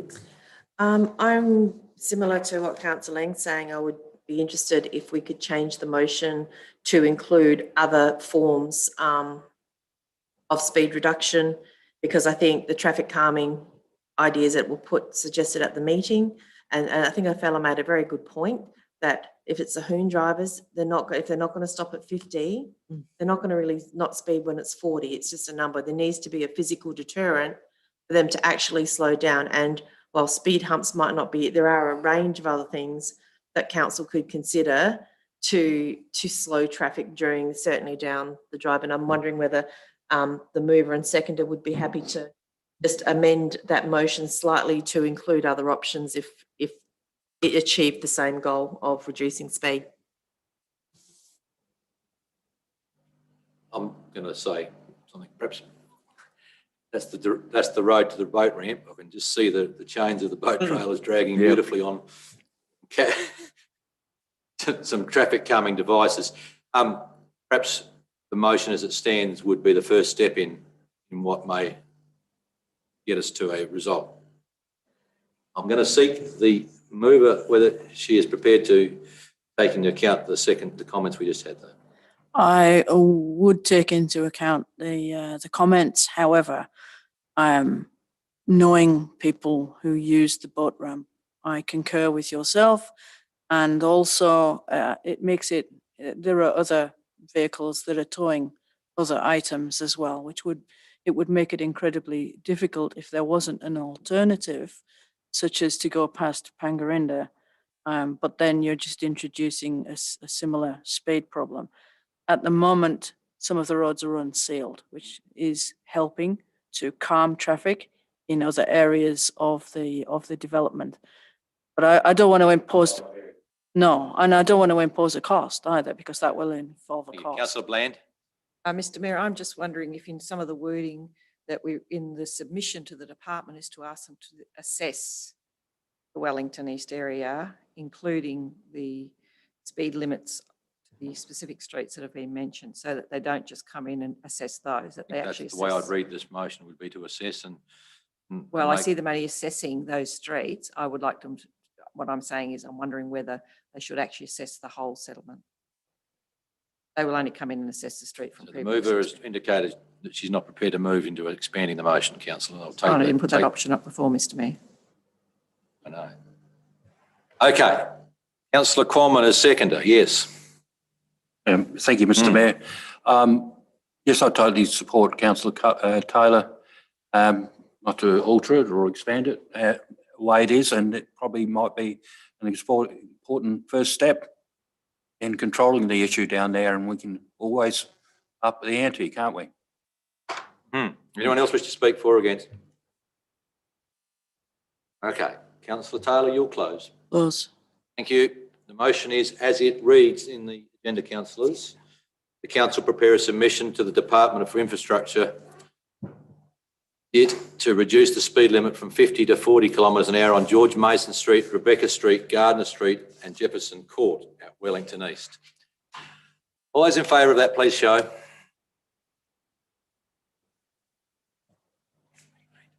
Those against? I declare the motion carried 8-1, with Councillor Leng being against the motion. All the balance of the councillors are for it. 7.1 motions without notice. Councillors, Councillor Taylor.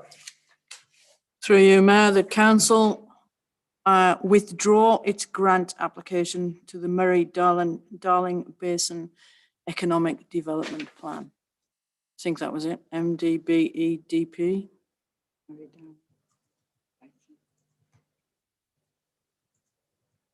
You need to specify which one, councillor. We have some live ones. The one for the parklets. Okay, I need a seconder first and foremost. Second.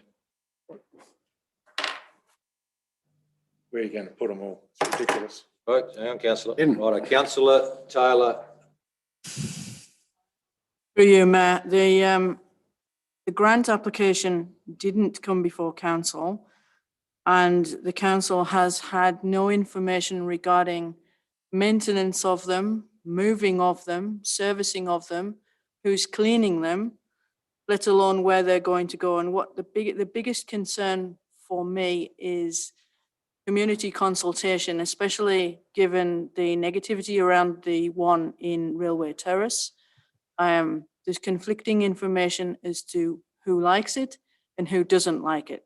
So I've received both complaints and positives. The letter which was sent out seeking support for it, we haven't seen officially, and we haven't seen the replies either, or who in fact was targeted. And therefore, just because a grant is there, doesn't mean staff have to go after it, because at the end of the day, we have to provide a budget line in order to maintain them, to move them, to update them, and then potentially to ship them off for disposal at some point. And therefore, I would have preferred to have seen consultation from both the council members, but more importantly, the community.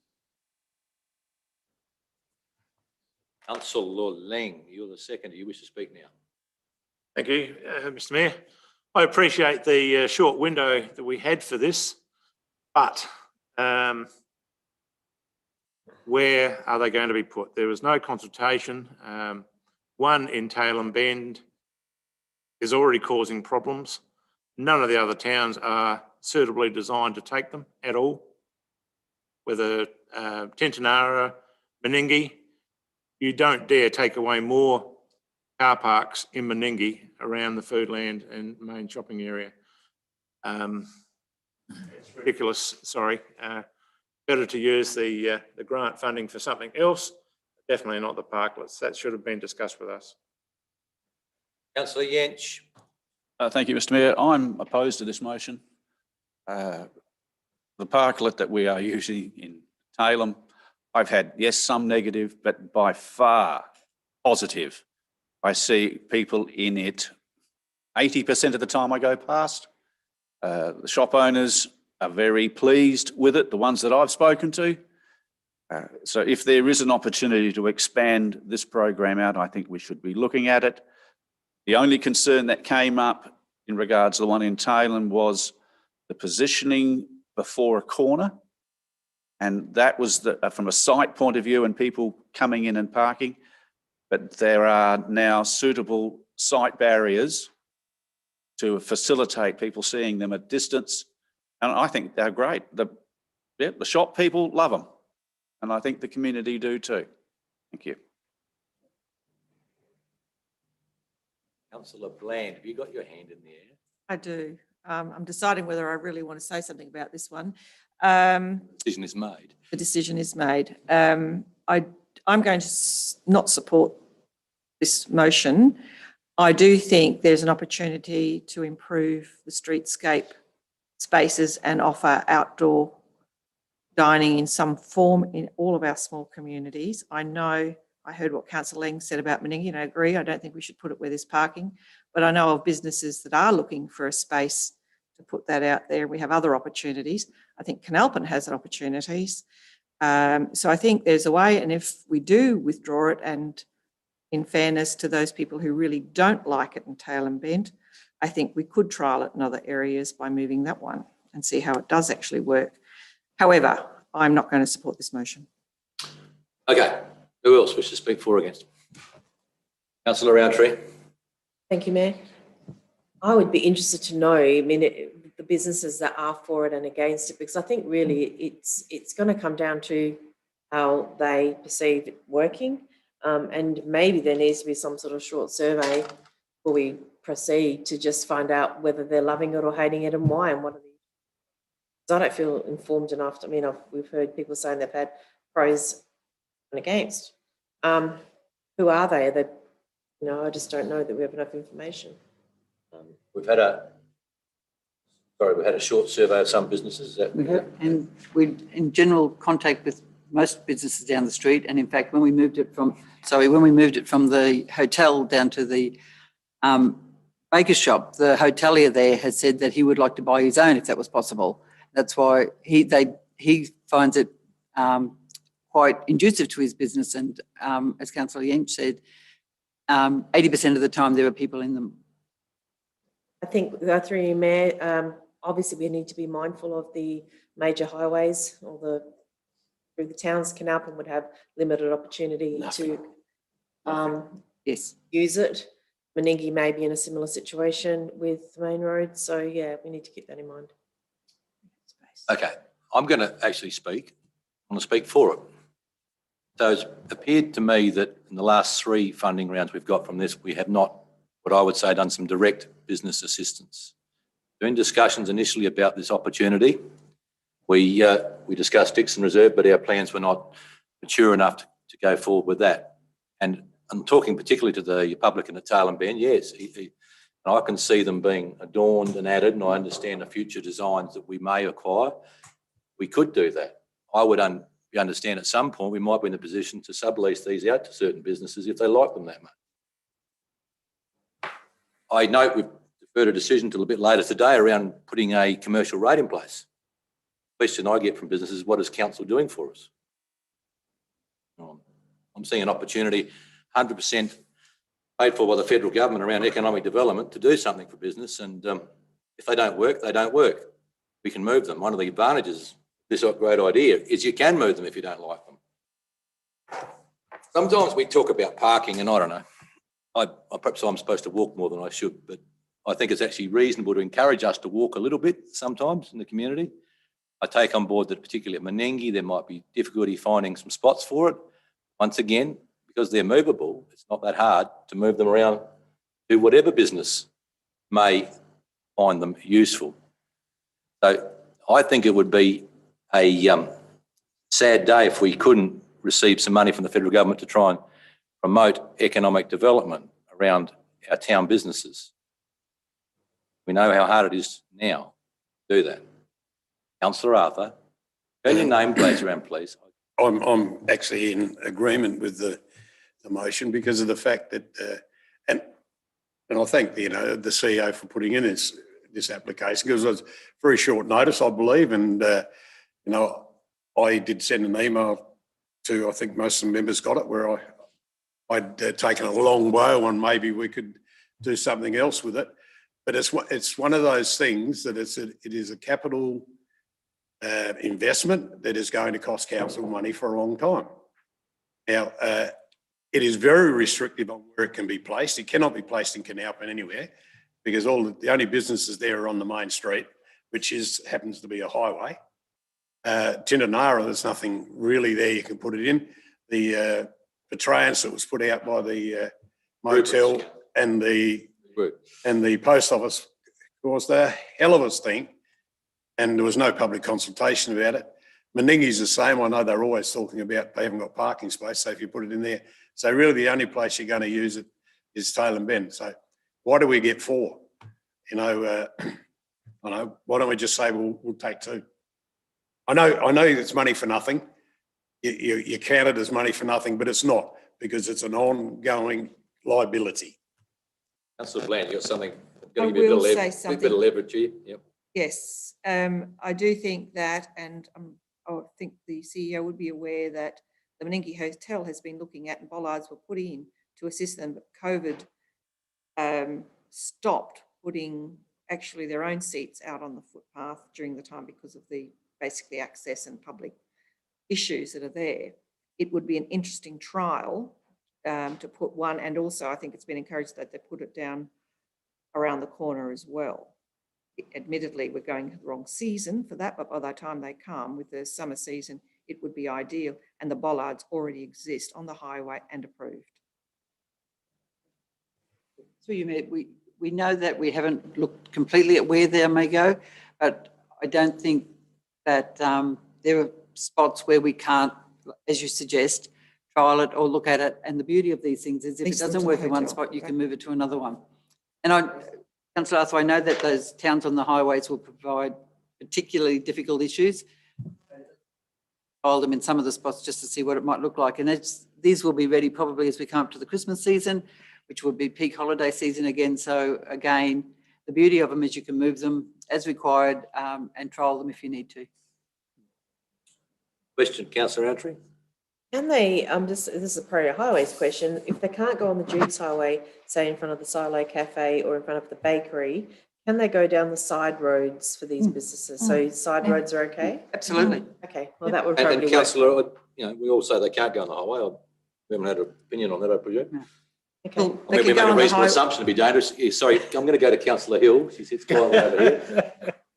I think someone raised the question of who cleans them, who's responsible for them. Are the businesses expected to contribute by keeping them clean, or does the council have to take that responsibility on?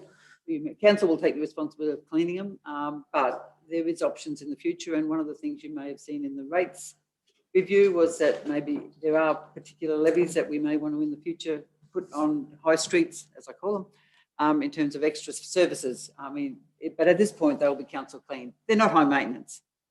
When you say levy, do you mean quarantine some of their rates to go towards that, or just When we get back to debating the rates issue, councillor, later, one of the recommendations is it's not part of putting a levy in today, is whether you would look at a separate main street charge for businesses, but that would be with a lot of work to be done.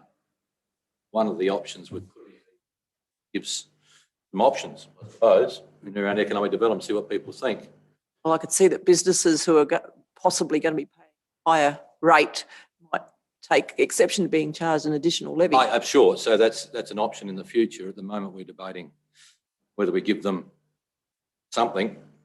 Trial. I'm running out of councillors. Councillor Bland has got a question for me, I trust. yes, well, my question is, are we serious about leasing them? Because I think that is an option for shop businesses to trial them. And then in the leasing part of it, they are responsible for maintaining them. I think we could look at that, whether we can trial them in a number of spots. And if they like it, then they can consider leasing it. I think we should give everything. Probably hasn't been this discussion yet, but I'm not sure why that option wouldn't be available. For you, Mayor, it would be one that you would consider. The compliance around it might be more than it's worth, in terms of if you pop one, say, out in front of the bakery and 3 other people want to sit there just because they've walked along and bought their lunch. And then if the bakery thinks that it's theirs, I don't think they'll want to do the compliance around it, because that takes a bit of effort and it takes them away from their core business, which is serving people. It sounds okay. I think it would be very difficult to manage. Thank you. Okay. Councillor Qualman, I think you about the last one. I think I'm the last one, Mr. Mayor. I concur with what you just said, Mr. Mayor. I think the businesses have been hit hard for the COVID, like most of us, but also the commercial rating has the effect. So I think, all right, while we might be imposed on parking, you try and park and hand off. Get my point? And okay, people want to pull out by the front door. If the door was big enough to a toilet, they'd drive in. That's how lazy people are.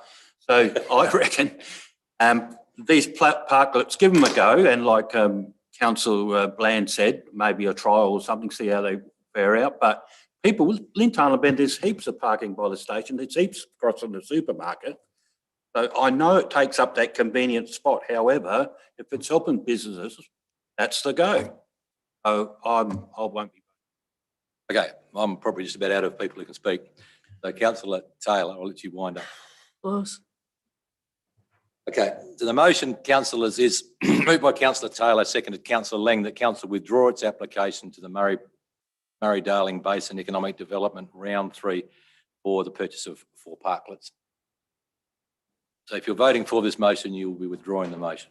So I'm clear, that's what I'm saying. Those voting for the motion, please.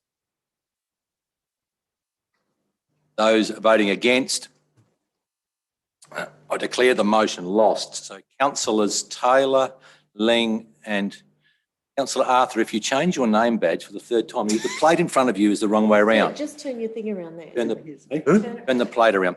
What, didn't you know I am? No, sometimes I do need prompting, believe it or not.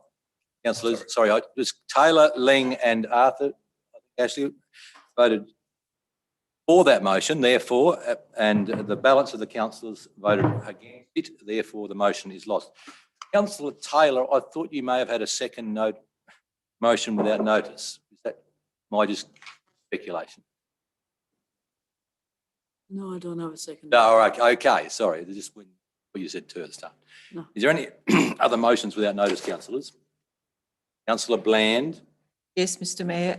In relation to the rating review, I would like council to consider the cost implication of capping commercial businesses. Councillor, I'm reluctant to accept your motion until we've debated the subject. Okay. I don't know if I can Accept understand that. the discussion. It's relevant just to help this. Council capping of 10% for all ratings, excluding properties located within the bulk handling zone. So it's already capable of. Excellent. That answers your questions. It does. Thank you. And I would highlight that to those who are concerned in my own, across the district area. I've already Thank you. Sorry. done. Motions without notice, we're on, councillors. Thank you, we're done with that. But are we going to have a short break at about 4:45? So we've got another 10 minutes. I've got a deputation at 5, councillors. Office of the Chief Executive Officer, number 1, expiration of the MRLGA Audit Committee exemption. There is a recommendation there. I'll move that way, Mr Mayor. Thank you, Councillor Arthur. Councillor Roundtree. Is there any discussion around this? Pretty straightforward, in my opinion, Mr Mayor. Continuing the practice that organisation requires that this agreement.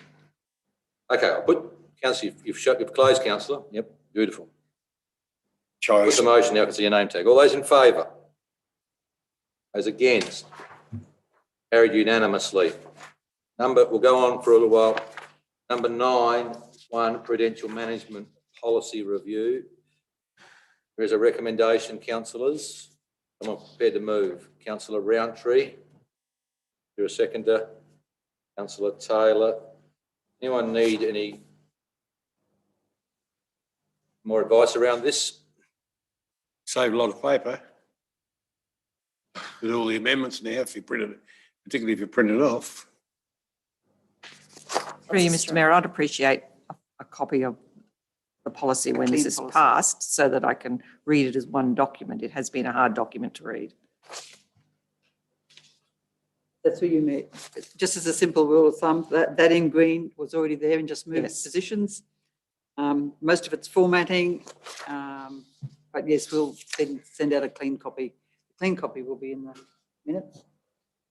Please attach. It'll be up on the website. Okay. Great, thank you. Okay. 9.1, I'm putting the motion. All those in favour? Those against? That's carried unanimously.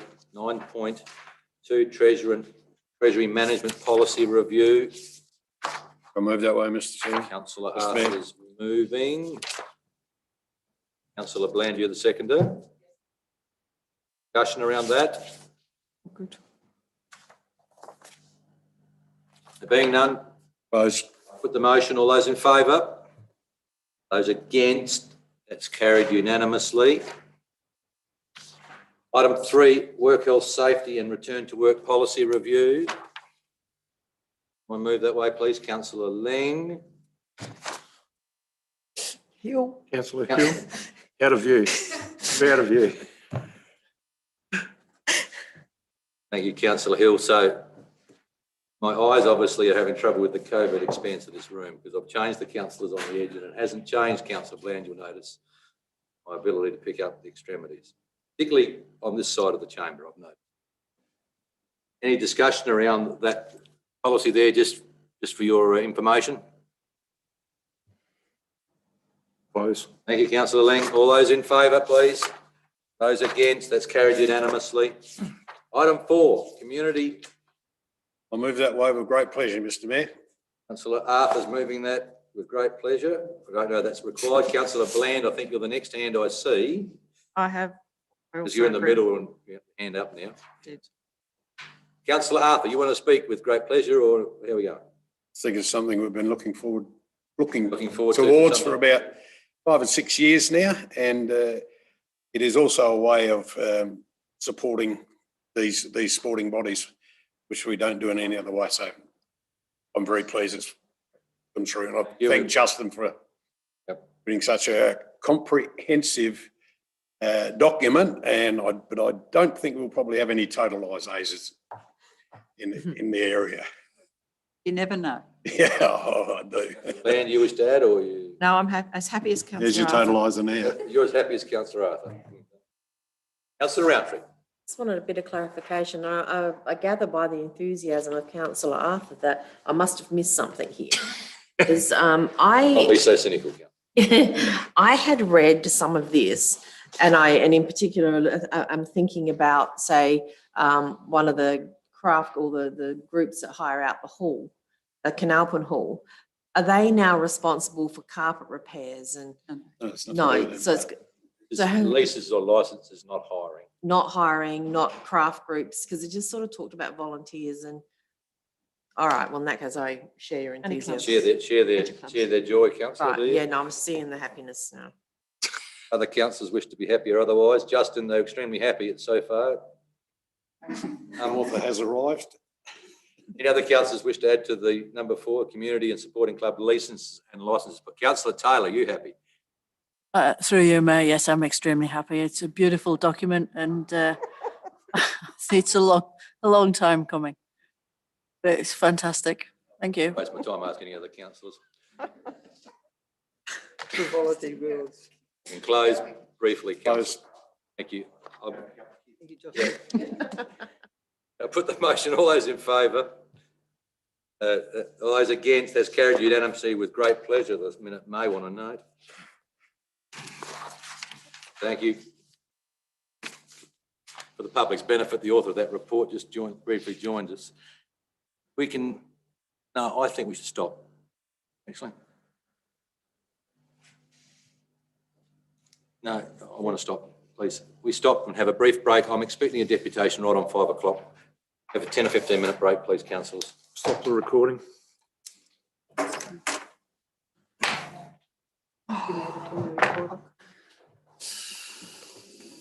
Well, we haven't break, have we? Yeah. What do you say? Time for another coffee, my eyes.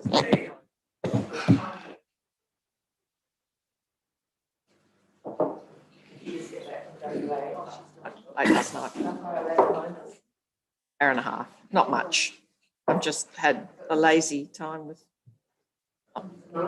Yeah, beautiful weather. It's Riverland weather.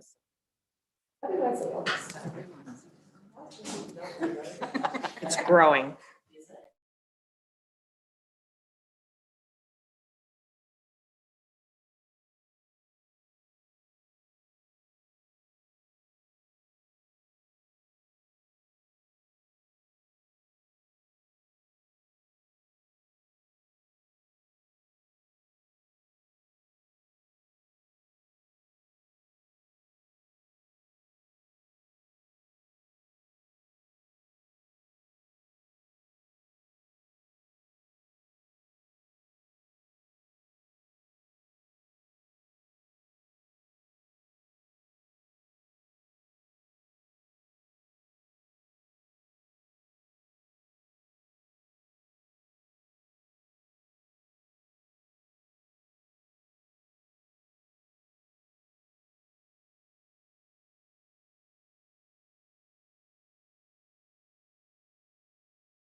501, councillors.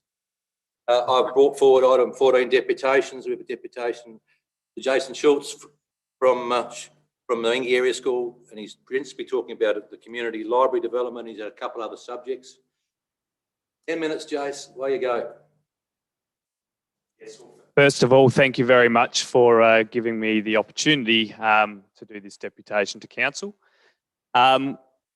I'm here representing Mengi Area School Governing Council as the chair. Governing Council recently had a meeting with a few things that we thought would be good to bring forward to council. Communication is key, so that's why we're here today to, I guess, let you know where the school's at, as well as a few little issues that we can see at the school end that might need improving for the community and those that drop kids off at school.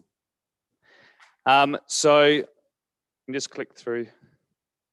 So I guess the items of importance today, we've narrowed it down to 3 items of importance. We'll start off shortly with the street stormwater drainage on North Terrace, as well as the current Mengi Area School bus routes. And I don't really want to dwell on that too much, but what bus routes they are and what Governing Council has put in place to help with communications to council. And then the main focus of today's deputation is the current community library partnership that we have there at Mengi Area School. So I'm joined here today by my Governing Council, Celia Koenig, who's the Treasurer. Celia's husband has been involved with the school rebuild, and obviously the library that we're talking about is part of that. We've also got our librarian here today, Bernie Ryan, and his wife, Sue. So we'll start off with this North Terrace drainage issue.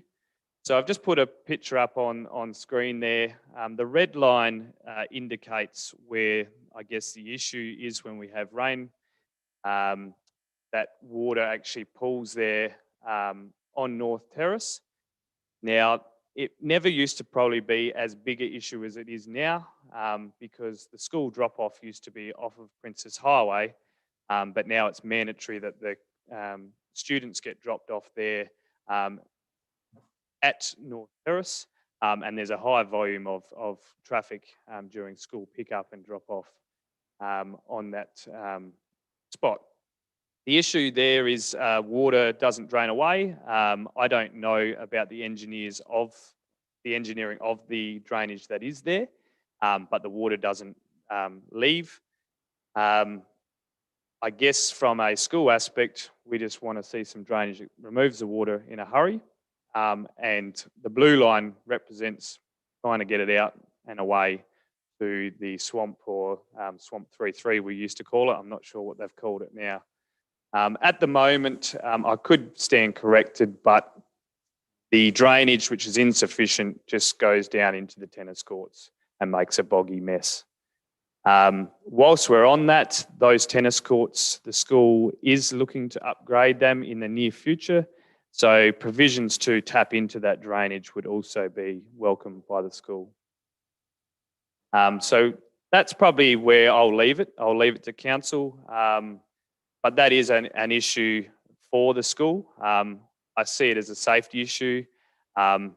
Kids just love jumping in puddles, so they don't see it as an issue. But given that the high density of traffic there at school drop-off and pick-up, I think it needs to be addressed. So the next point to discuss today is the Mengi Area School bus routes. I won't dwell on it, but the roads highlighted in blue are the current roads that are under use by the Mengi Area School bus. With the exception of the bottom one, the 7 Mile Road loop, there has been discussions that there is a student down there that road may get used. But at the moment, Walter Road, Yamali Road, Field Road, be that from the Coorong to Naranga Road, so to the 90-degree corner, Naranga Road, Settlers Road and Narung Road are all roads that the buses currently use. I will congratulate council. I believe in the last 18 months to 2 years, our roads, particularly Naranga Road that I live on, gets graded regularly. So today is not about telling you that the roads are a disgrace. It's more about ensuring that they get maintained and that they actually stay in a good state for our school buses. Some of the school buses are run by Stones, so they contract.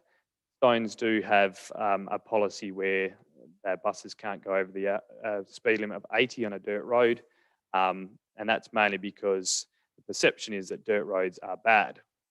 So let's try and continue with that. Just at the last governing council, so we had our AGM, we've now commenced a new subcommittee, which is a school bus subcommittee. It is formed with a couple of the governing council members, as well as Sharon is now on that school bus committee. That committee isn't going to be any laborious committee, but it again is to be focused on those school buses and raise any issues that have to do with those school buses. So I'll just keep those questions for this at the end, if you don't mind. If we can go now into the Coorong Community Library. So this is exciting. So Meningie Area School, for those that travel through Meningie, you're probably all aware that in 2020 we opened a brand new library, a brand new school, stage 1. That stage 1 is made up of predominantly classrooms. Stage 2 is a community library, as well as a front office area and administration area. So stage 1 was open in 2020. If you want to just change the slides. I guess at the time, Governing Council worked hard with that stage 1 to get it across the line. It had a long building period. There was lots of delays, just like anyone renovating their house would know. But Nev Koenig was the chair at the time, and we got it done. But on completion, I guess Nev Koenig was sort of given the nod that 2021 would be an appropriate time to raise it again, being an election year. So that's where we're here today. I know I'm going to be asked at the end of this, what's going to be the cost? How much money do we want from council? At this stage, this is just scoping. We are communicating with you so that there is no surprises going forward. So yeah, today is more about just letting you know where we're at and what we're doing, and hopefully we're able to bring council along for the journey. So the pictures you see in front is, so when they first did the plans, even before stage 1 was built, there was an overarching plan that included stage 2, and that included this community library, which you can see in that bottom picture is in the sort of far right corner. You want to flick, Ashley? So that's the overhead plan. So there's provisions for the school section at the top, separated by, I guess, a front desk and amenities, and then there's the public section and the administration. There's also, you'll see in that lime, funny coloured green, provisions for a gallery. The designers or the architects thought that it would be a fantastic spot to showcase local artworks, and particularly given the region that we live in, you know, there's opportunity to obviously showcase Indigenous artworks, and, you know, things of interest from the Coorong. Okay. So that's the whole school grounds. In red is the library. The plan by the designers was to make sure that the library had the best view and the best outlook for those that attended. So the way that the library's been designed, it's to maximise the lake view. The building just obviously to the left of the library is the Uniting Church. The position of the library is so that even the Uniting Church doesn't impair on the actual view from the lake. We just want to click, Ashley. So the current library is that square there, right in the heart of the actual school. And that's where we see, I guess, the biggest issue. Besides the fact that the library is actually deemed to be structurally poor and quite a safety hazard to those that attend it, the actual position of the library just doesn't stand up anymore. So just click again, Ash. So the public actually have to walk right through the school at any given time to actually access that library. And I know there has been talk of petitions from parents about this. I don't think it's a good move because we don't want to lose the community aspect of the library, but it's just something that we need to remember when we're actually scoping and talking with, I guess, state government about trying to get this library off the ground. Okay. So current library issues, as I've just mentioned, Meningie school student safety and liability that comes with that. So the library is in the heart of the school. Like any old building, the current library is asbestos. Now that's not really an issue if we don't touch it. However, it is starting to deteriorate. It's been there for a long time. And with the works that went on with stage 1, it's probably actually made that deterioration happen a lot faster than if it was just left alone. We've also had, so to be honest, Governing Council had an independent building assessor assess stage 1 because Governing Council wasn't really overly comfortable with the way government was leaving stage 1. So we had an independent assessor, and whilst that assessor was there, we said, well, can you come through and look at the library? Quite frankly, the report that we got out of that, it's surprising that we're actually still able to use the library. There was some rust issues, obviously asbestos and internal and external water damage, and lots of mould, which could be a risk for those with high allergies. The current library also, like all old libraries, doesn't quite accommodate with the changing in library uses. There's not enough space for meetings or common area for people to gather. Okay. So I apologise about the small print, but our librarians at short notice on school holidays have provided some statistics. So, and these statistics are a little bit rubbery because the librarians do a pretty good job of keeping track of traffic, but it's probably not scientifically exact, I suppose. So in the period between January 18th and April 16th of this year, 586 adult community patrons and just shy of 1,200 children and student patrons. That's an average of 53 adults a week or 105 students a week. Now that's in COVID times. So I think, you know, the library use to it at the moment is probably down on what it normally would be.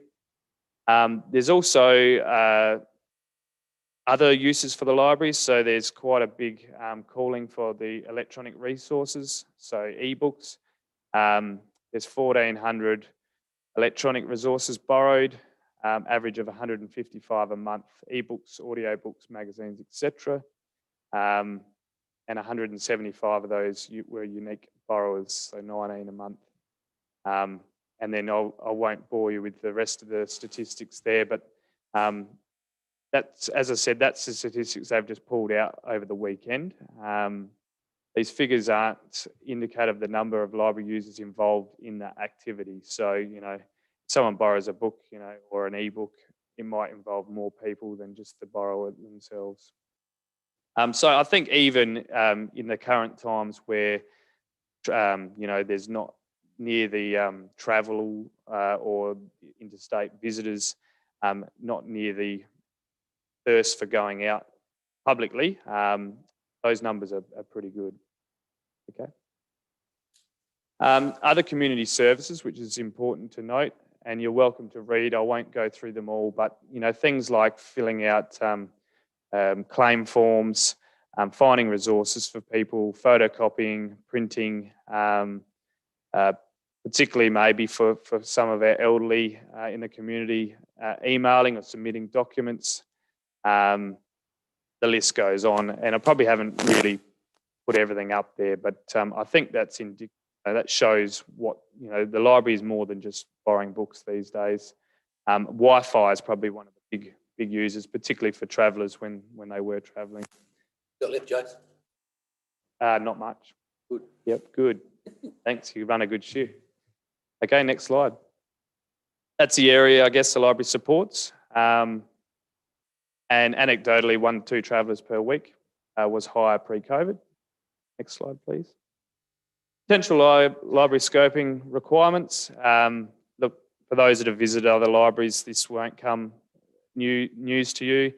Spaces for quiet study, common spaces come together, dedicated attractive spaces for children, dedicated teenage tween section, audio-visual section, intellectual games, meeting room for hire, which I think is really important. I feel that Meningie lacks some places to meet or run board meetings or workshops. So that would be a good one. Small consult room for, potential for the JP to sit in 1 day a week. Potential for a public council desk. And I know, currently you've got the council building down there, but there's no reason why that couldn't be accommodated also. And finally, I think it would be remissive if we didn't have a theme of the Coorong and the lakes involved in part of that, that library experience.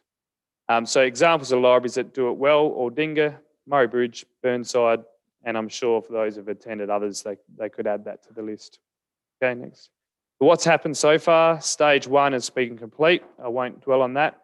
Original plan included this stage 2. State government indicated that 2021 was an appropriate time, so that's why we're talking.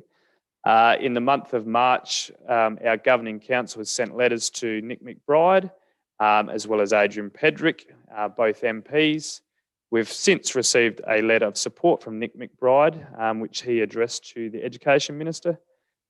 We've recently sent the documents, plans, as well as the support letters to Honorary John Gardner, Minister of Education, and now we are here letting you guys know about this today. Okay. Questions, councillors? Where to from here, you can probably read. We're basically asking for, I guess, your commitment or to come along for the journey. So yes, questions, please. Jason. Yes. A few years back now, and Bernie will remember, there was discussion from the council in regard to this and possibly the need to look at some sort of little cafe area. Just wondering if that's been considered.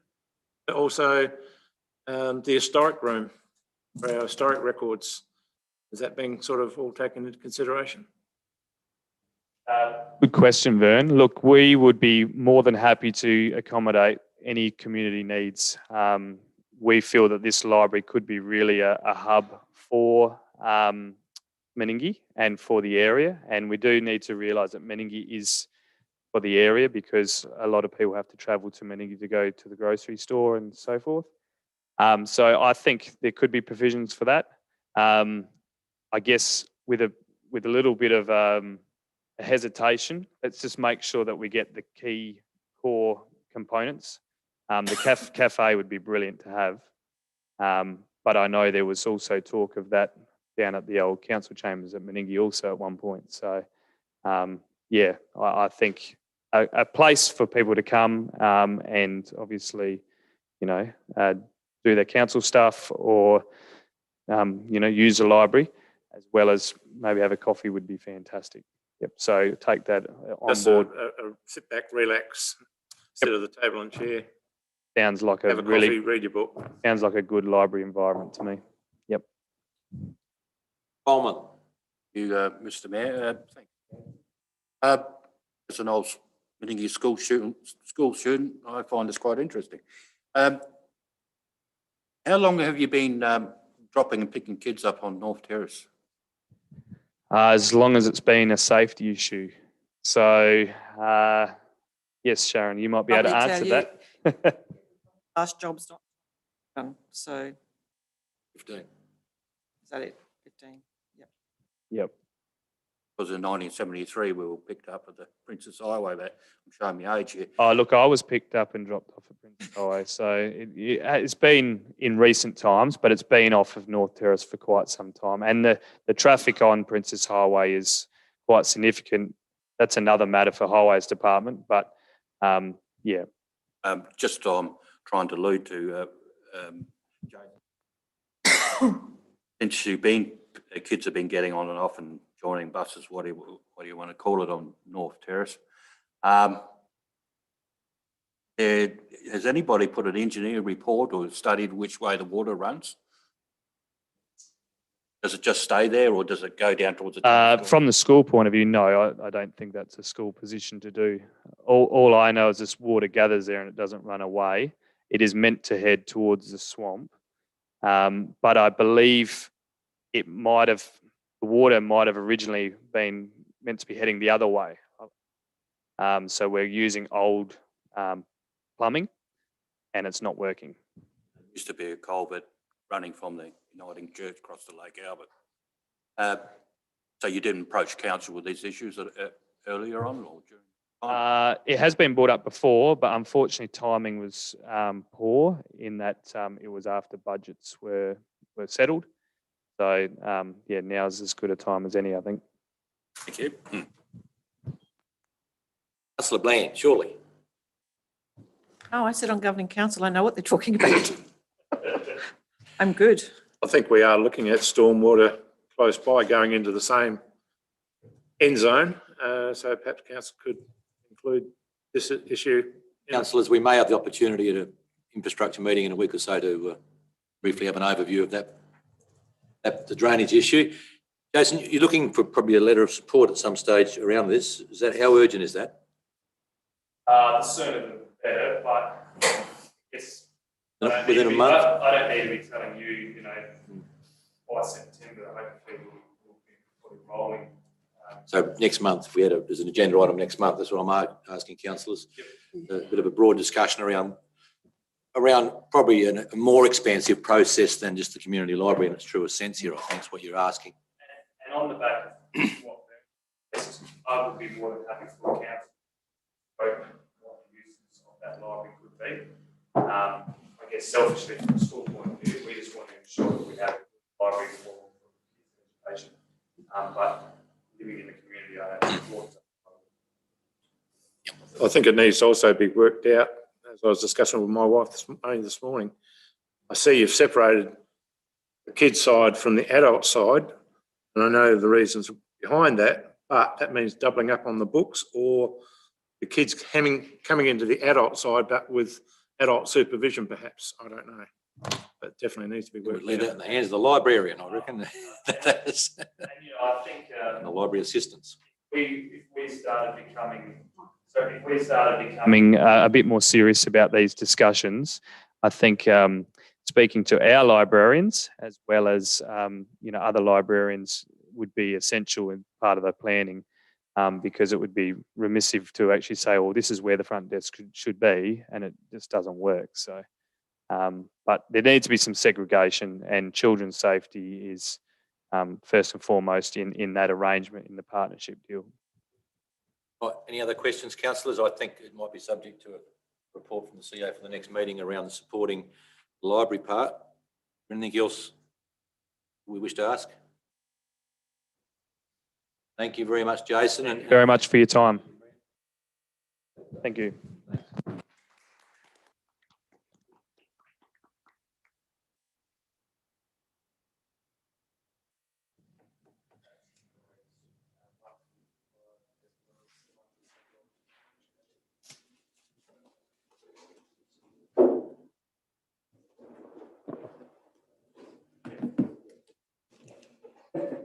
Thanks. Thank you.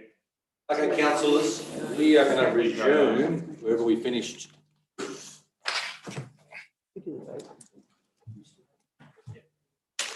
Okay, councillors, I've been asked to return to the rating discussion. At what point in the agenda? Yeah. That now? Yes, if we could, our officer would like at some point to go. So 85. 85 councillors.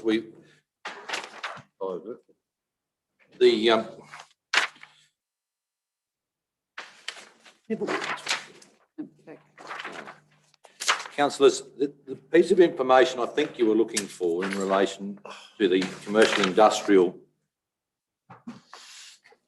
thing was as a percentage of total valuations.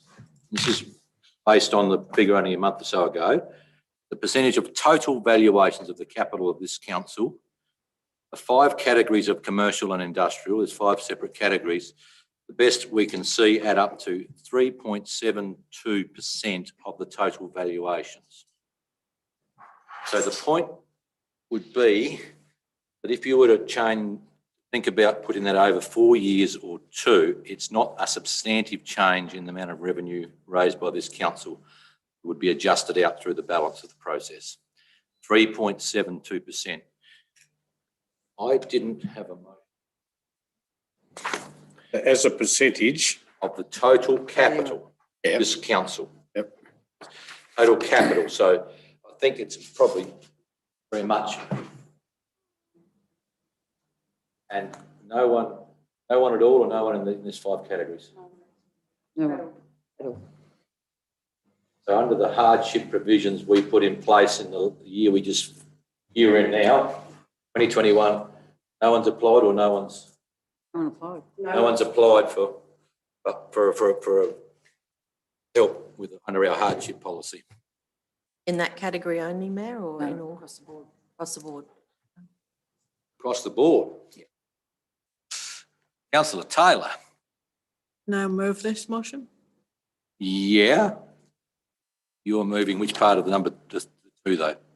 Do we have to separate them? No, you don't. I'm just asking you if you're going with the 10%. Yes. Okay. Yep, I'm fine to start. You move, Councillor Taylor. So in my understanding of what you're moving is it includes the recommendations to be taken into account in the document submitted by David Hope. Happy to second that motion. Councillor, you're aware that that group of recommendations is part of this? I have read the document, yes. Thank you. So Councillor Taylor and Councillor Roundtree are the mover and seconder of the council proceed with the proposed changes to its rating strategy and consider not consider, you are not considering here.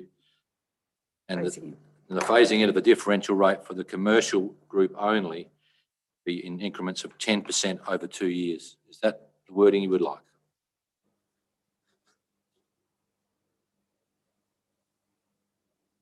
Yes. Yes. Yeah. Okay. You want to speak, Councillor? Mr. Mayor, within that motion, do we have to also include the reduction of the fixed charge over the period? No, it's all part of your rating review. Councillor, I would read it, and I'm sure we understand it. All part of the proceed with the proposed changes to its rating strategy in item 1, which is detailing that. The only thing that was up for some consideration and perhaps was not clear in some of the documents was around whether the commercial, and this is related only to the 3 commercials, not the industrial, goes up in increments of 10% or 20%. There was some ambiguity in the documents. So this makes it clear that the commercial shop, commercial office and commercial other would be 10% in the coming year and 10% the following year. So this would be phased in over the 2 years as originally provisioned for. Yep. Councillor Roundtree, the seconder, and then Councillor Bland, do you want to speak? I have a question. Are we also considering changing the rate in the dollar for the vacant land to discourage land banking? Not at this stage, Councillor. Is that a separate motion? It could be today, but I would suggest we let it settle a little bit initially before we. But are we not moving this? Isn't this going to lock us into doing something? And should it lock us in the short term? Should we not consider that as well at this point? Well, you can, but you've already seconded a motion, so. And I'm happy with that motion. It's just occurred to me this might be a separate motion that we could debate separately. Further reviews are allowed.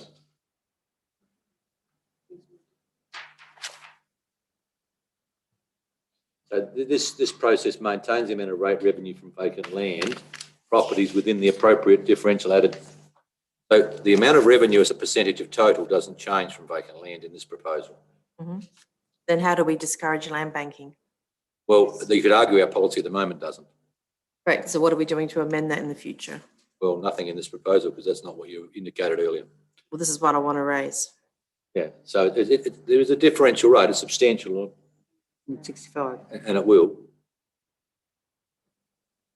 There was already a differential rate. Yes, but we haven't achieved the purpose of Hang on, can we just- discouraging land banking. Just get on top of this land banking, councillor. The officer will bring you the report. Councillor Bland, Councillor Taylor, have you got a sort of a definitional issue here? Through you, Mayor, isn't the question of what the differential rate will be for vacant land decided when we decide the differentials? To a degree, councillor, but the guiding principles around this is around proposal.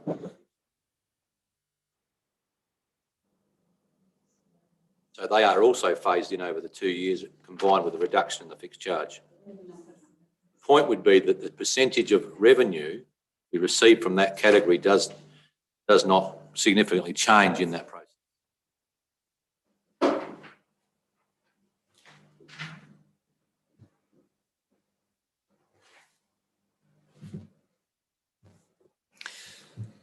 So we were talking about a reduction. Let's take the CWMS charge as an example.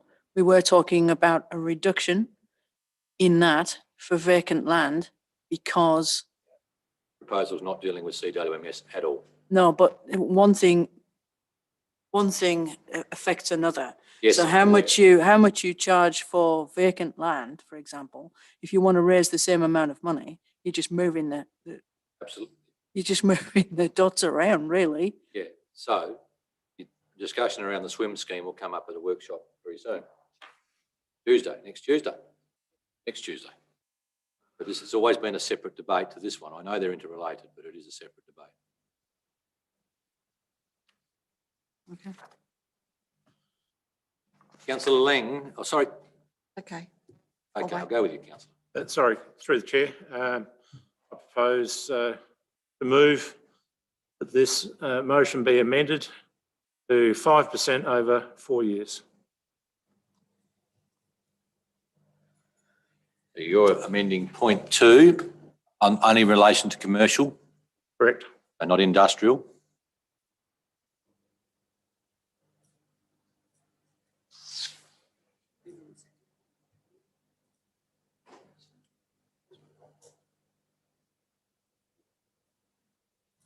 Just getting it up, councillor. Through you, Mayor, for clarification, where does the motorsport park fit? Is that industrial? In commercial other. Commercial other councillors. So this would apply to that? Yes. I'm sorry. You want to speak to that on a second? I'm going to look for a second. Councillor Hill. Councillor Bland, I'm going to go to you now. Yeah, I'd like to ask for clarity, and obviously I've missed something. I don't want to pull the whole document to read it again in relation to industrial. Where is that sitting right now? And at what percentage? That's it. Because I think in some discussion, I thought that was also potentially included in the 10/2. So correct me if I'm wrong, Leanne, through your chair. Industrial currently has no differential, and this is suggesting we do have a differential. Industrial. Yep. Yeah, that has its own differential. Yep. And it's the same as the commercial recommendation. So the only difference is we're not putting it now over 2 years. That's the discussion. It would seem to me that given all business were hit pretty hard, that it should be the same as commercial. We have industrial businesses out there, some big, some small, that need to be continuing to operate. So, councillor, are you Well, we sit them in the attempting to influence the mover and seconder of the amendment? Well, no, I wanted clarity around it. Clarity is that they go to 1.2. That's been in the proposal.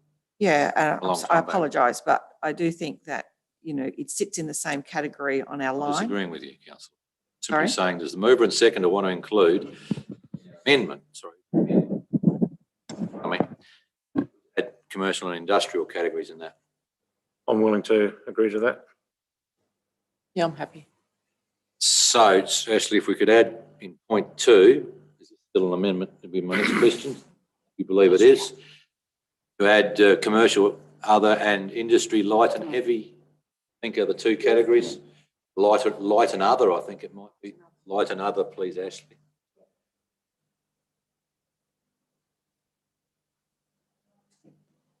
So just so everyone's clear, that entire group that the amendment now refers to involves 3.75% approximately of council's valuation.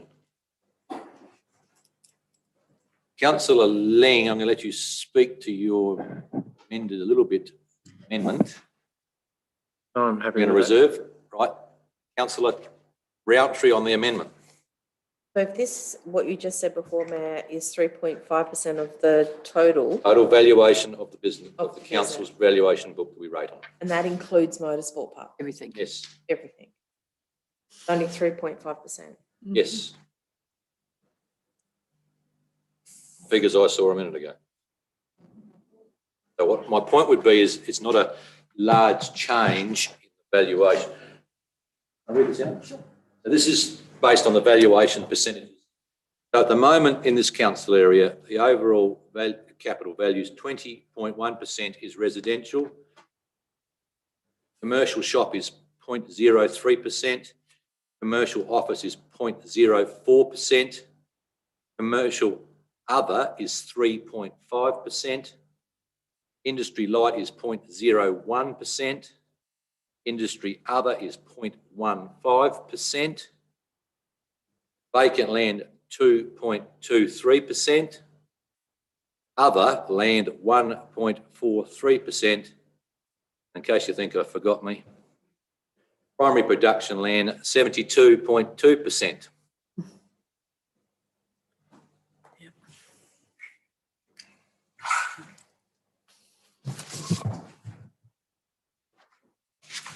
Your question answered, Councillor. Mr Mayor, You're going to speak for or against the amendment, Councillor? Well, I just would like some clarification about something. All right, you have a question? Well, the question I've got is how did we differentiate these particular categories? For example, Valuer General does it for us. yeah, we've got commercial shop, commercial office, commercial other, industry light, industry other. Now, according to figures here, there's 53 of them in Meningie. What like is light industrial the same as commercial? There's 53. Well, There's 51 in Tailem Bend and there's 31 in Tindanara. I'd like to know where the 31 in Tindanara are. So how are these classifications made out? Well, Councillor, as you know with all this, the Valuer General gives the decision, the predominant land use of the piece of land. And I don't know, perhaps you're busy people. But I'm sorry, it's always been the case, and I think people could challenge their category if they wanted to with the Valuer General, but it's not our call. Well, like we supplied the information to the Valuer General. Valuer General He rates. Yes, any development application doesn't get rated until it goes through to the Valuer General, as we had some years ago when the chicken farm was done, and he come and addressed us, and they didn't even know it was there, and did it on the way home, and we got $14,000 extra in rates. I'm not here to debate Valuer General's abilities. I'm just here to accept his advice. Well, Mr Mayor, can I just put it another way? And adopt his report. Can I just put it another way? I questioned in the minutes some time ago about other. Now, we got an email back, there was a hell of a lot of mistakes in other. Yeah. This was coming out, that was going out, this was coming in. So if we haven't got the correct category, we're not giving the Valuer General the correct category, there's something wrong. Not for us to give it to him. Might make the point again that 92% of those ratepayers were in two categories, primary production and residential. Mm-hmm. I think we don't want to spend an enormous amount of time debating which category they're in because it's not our decision. Other is 1.43%. No, I'm not talking about other. I'm talking about our rates office spent some time working through some anomalies, which will also be fixed up in this rating year, I believe. Right, I'm going to Councillor Hill as a seconder, so you're... Yeah, I'm speaking as second. We have to be careful because while they might be only a small portion of our actual rates, they are important in the towns and areas in which they exist. I am a little bit tired of this singling out the motorsport park every time we have a discussion about this. We have to look at it as employers and people who provide the basis for other people to live in our community. So I do want to make sure that we don't put any single group under hardship, and you're capturing everybody by putting them in this category. And I think we'll get the rates eventually. It's 5% for 4 years, so I think that's reasonable to expect from our people who provide the employment and other services to bring people into this district. Yes, Councillor Taylor. So I won't support the amendment. The thing that's been lost here is the fact that primary production is carrying this change, and primary production is the biggest proportion of ratepayers in our district. And whilst I agree that commercial and industry will have 103 will have an increase, 125 will have a decrease or no change. So you do have to look at the percentages, whether you like it or not, because the percentages unfortunately fall in the direction of primary production, and they're the ones that potentially would carry the extra, which is reduced by the percentage on commercial and industrial. So because somebody's got to carry the change. So if it's a reduction from 10% to 5% over 4 years, someone's got to carry that change. So I'm not going to support it. I'm going to Councillor Jentsch, then Councillor Roundtree. Thank you, Mr. Mayor. Look, I have concerns about this whole process. I think David's done a wonderful job, and I think the staff have assisted admirably. But I do have grave concerns that the rural primary production is going to be carrying the can with the whole thing right across the board, in the sense that we have been told that valuations are going to be increasing dramatically. We can put a shield in at 10%. That's fine. They get a 10% increase, but next year they get that 10% and whatever the valuation is on top, it doesn't go away. So as a consequence, these people, the people who get reductions, and everyone deserves a reduction, but someone else has to pay. If we've fixed the price at one solid, and that's immovable, we're not, we're talking of not putting the rates up again, overall, earning the same amount from the bucket other than valuation increases, primary production and the commercial industrial are carrying the can unfairly.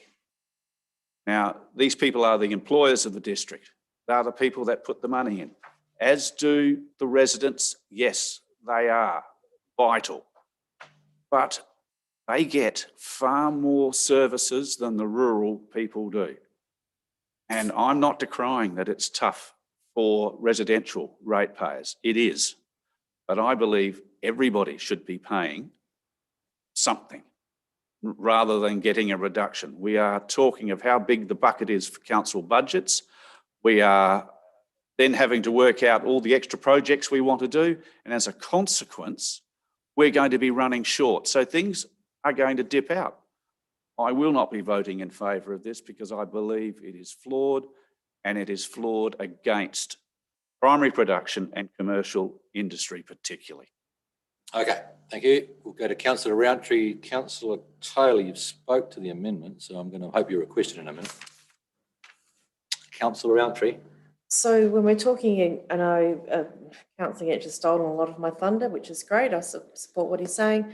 We're talking a single group under hardship. There are many farmers that fall in that category with recent droughts and everything else. And I think they are carrying a huge amount of the burden with all of this. They are also some of our biggest employers in the district. So whilst we have 3.5% of industrial and commercial employing people, I would argue that our farming communities employ a lot more people than our town businesses do as well.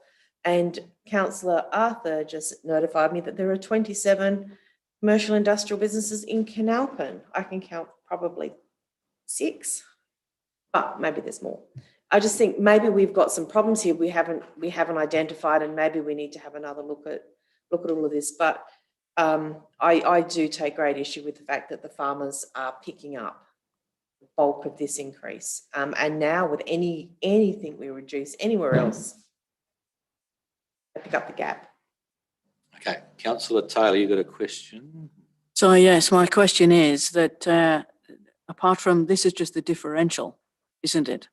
So whilst talking about, the primary producers carrying the can for farmers who do not have other services, the residential properties still have the services to pay on top of that, don't they? Right. As in the three council services, rubbish collection, swims, and in some cases water. Three you're mentioning, which are not part of this debate. Yeah. Yep, correct. Councillor Bland, we're getting close. Actually, my question is around process.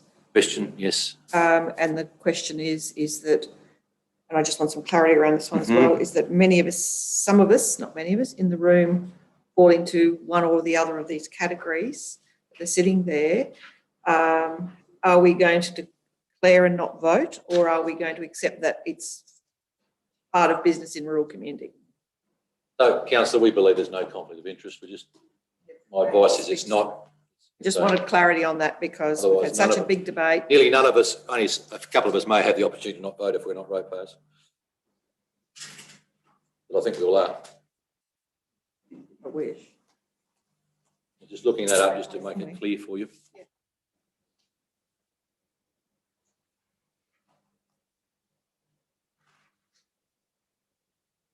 No, I just want to wait for the opinion. In case Councillor Blair.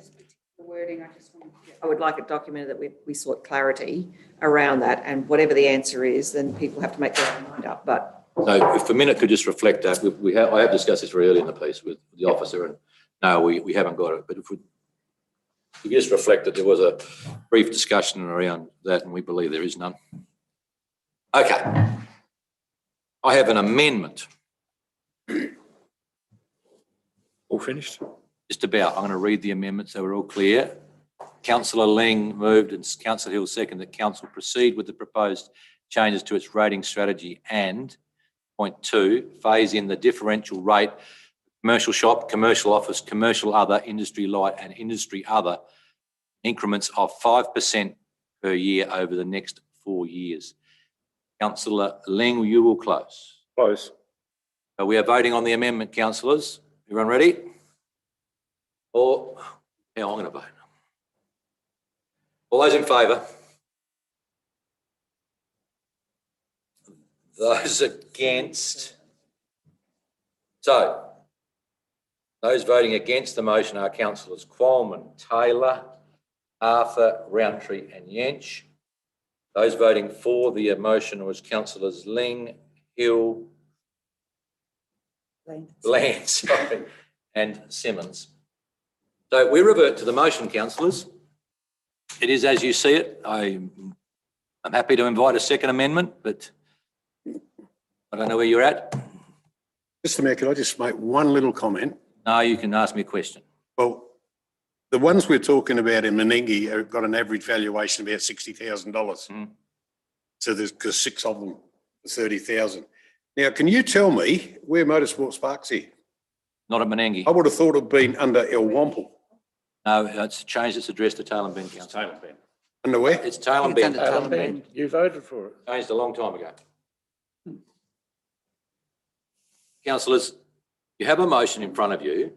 You've got a choice of adopting something. I don't think we can defer any longer if we want it to happen in the rating year coming forward. Councillor Hill? I've just got a comment, if I can, or I reckon you can because you haven't spoke to the original motion. no, I haven't. In all this discussion about the primary producers carrying the can, we've got to remember it's because we are reducing the burden on the residential ratepayers in predominantly to create this new rating system. So we can sympathise with the primary producers, but remember this all started by trying to reduce residential rates. Thank you.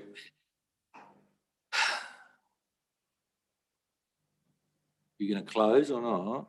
No, I was going to ask a question. Has everyone spoken to the original? No, I don't think they have. I think there's several councillors haven't spoke to the original. Annie spoke to the original. I think you did, Councillor Yench, so. I thought I did to the amendment, Mr. Mayor. Well, that's not, but we're up with the amendment was lost. Is that what I said? Correct. So My reading of the process is you can now speak to the motion or against the motion. It is as it stands originally moved by Councillor Taylor.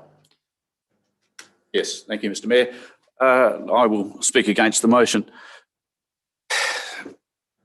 It does, the valuation of properties, whether they be primary production or residential or business, does not equate to the ability to pay rates under the current economic climate that we have. It was the old means of establishing how people could afford things. That's moved on very quickly over the last few years because income does not equate to what your asset is.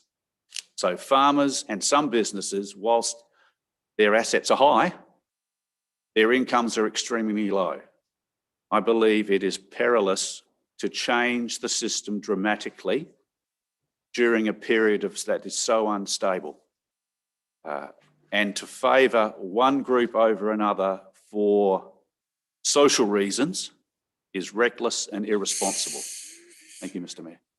Councillor Bland. I believe I spoke. I certainly asked questions. I don't know that you spoke on the motion original, so you're free to go. Basically, I'm just going to declare that I also am not going to vote in favour of the original motion. Okay. Councillor Coleman. Yes, Mr Mayor, I haven't spoken at all. I've spoken to this. I'm going to vote for the motion and support, and I think it's, in my view, of course the rule was carrying the can, but there's a bit of equalisation and reshuffling of putting money there, and someone pays more there and some saves more of that. So I'm in agreement. I think it's a good idea, and the report is good. Thank you. Taking any speakers for or against? Councillor Roundtree, you are the seconder of this, actually. Mayor, I'm going to obviously vote for it, and I acknowledge that rural is picking up the load. I'm not saying we shouldn't. I think what we had come to, okay, but I would take exception as to spreading over the 4 years was my issue. I fully accept that in the process of trying to create a bit more relief for our residents, that the farming community will pick up that burden, and I'm okay with that. Okay, who else?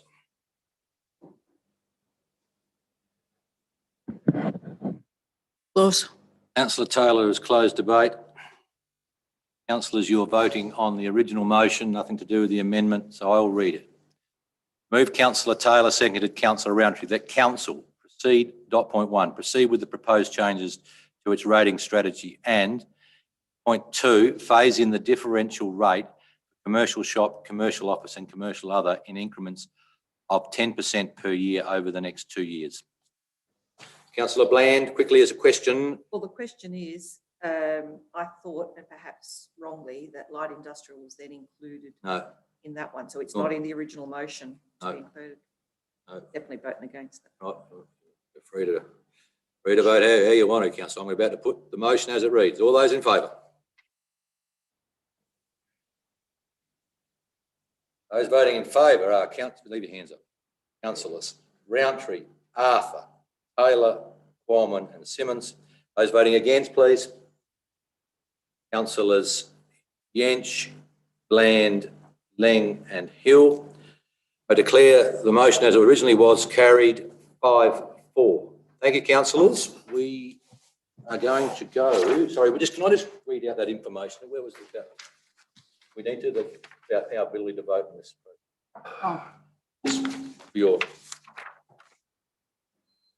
A member of council will be taken for the purpose of this part of the Act to have a conflict of interest in a matter to be discussed. If the relevant member's interest in the matter is held in common, you won't have it. Held in common with all or a substantial proportion of the ratepayers, electors or residents of the area. So, yeah, proceed, common group. Thank you. We need to go to where? Going out now. So number 5 in the CEOs, which review, where we need to involve our financial consultant, Mr. Rex Mooney. Number 5, on what page? 59. 59. Councillors Statutory format budget review number 2. Rex, are you? We just let him We're in. just finding him in, getting him into the room. Did we do the audit? Did I miss that? Mr. Mayor, did we do the number 4? No, we're just jumping to what we need Okay, thank for you. our consultant Rex to be, because he also needs to go somewhere else. I know some of you may, but Bad luck for us. we're here.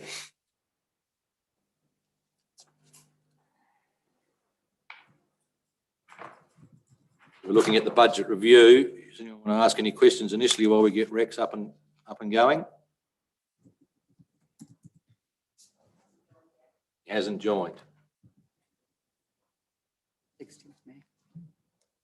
We'll just think about this a bit.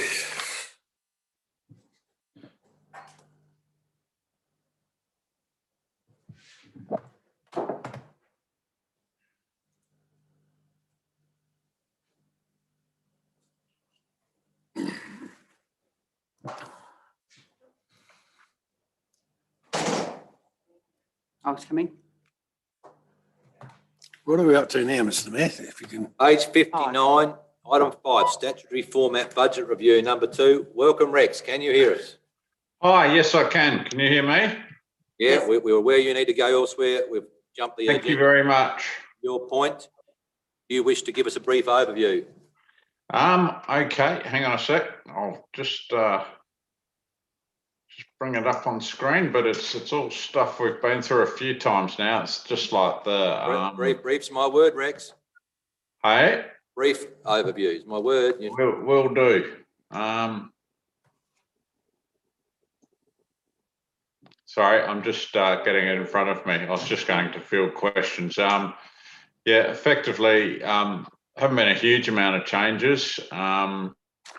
We were going to be in deficit, but we're now going to be in surplus, 106k, which is good news.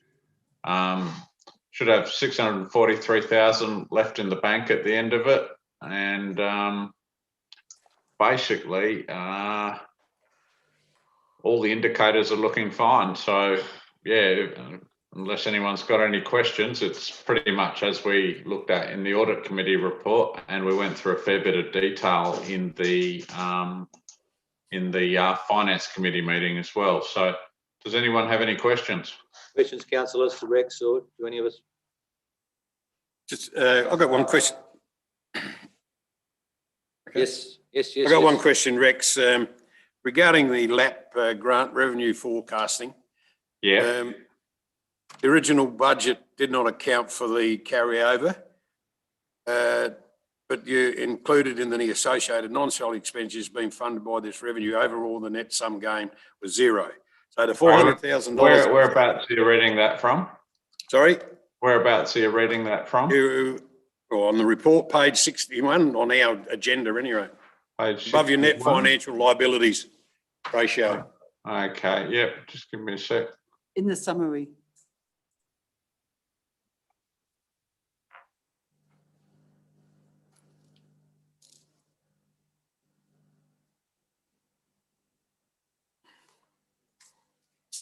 Yes, that's right. Okay, yeah. What's the question?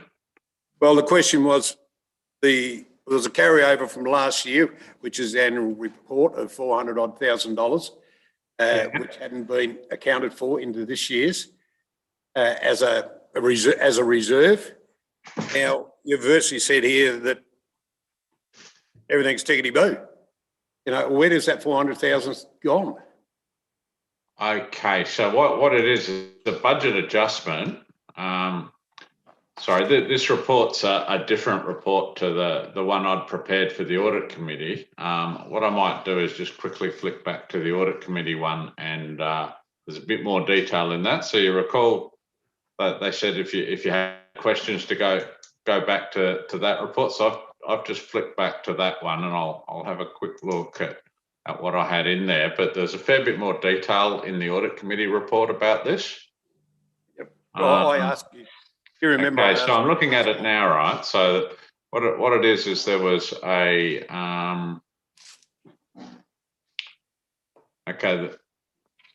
there's amounts that were unspent at the 30th of June 2020. Okay, now they were put into income received in advance.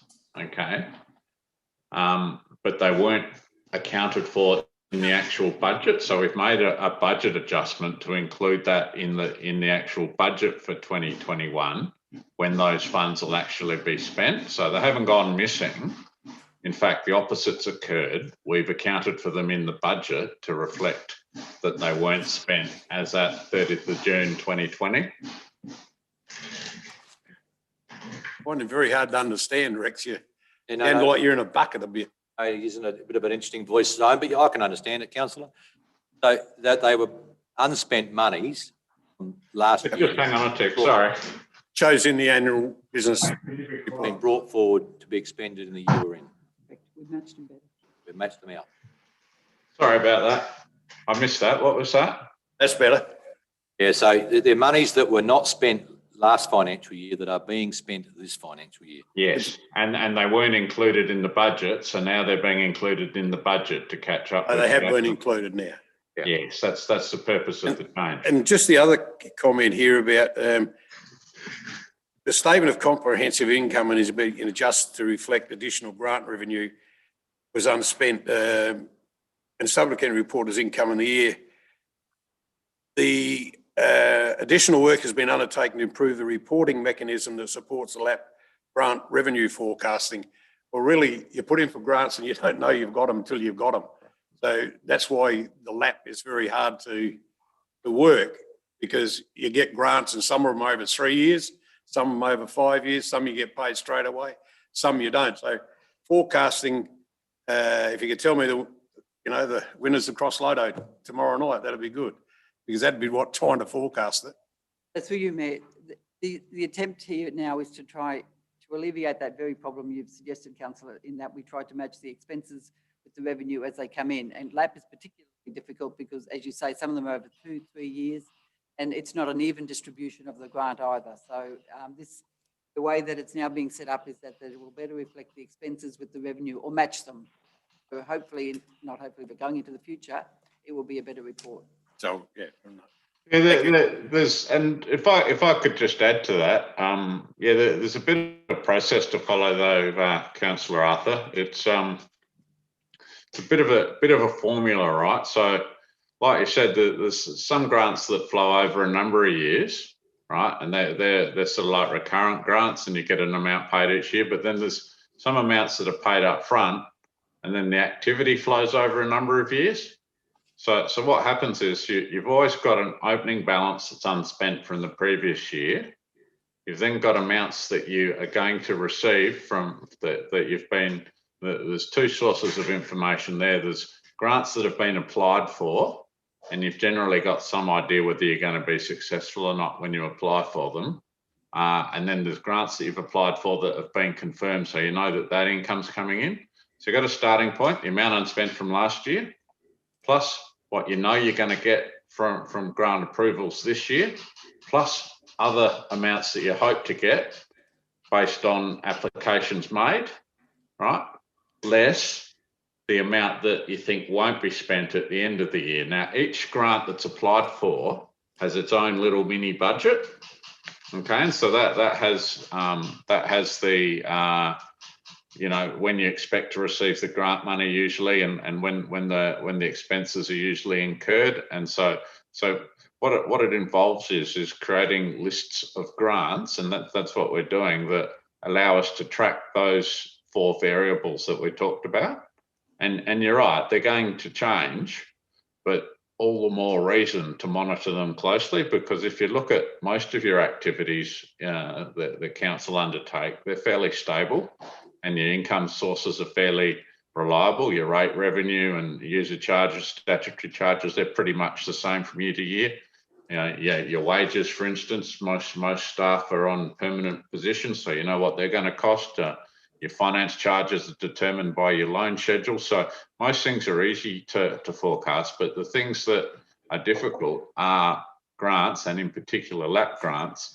And the danger is if you're not right on top of it and not continually monitoring it, and have a sophisticated reporting system, well, you can create timing differences, which can then have an impact on your operating result.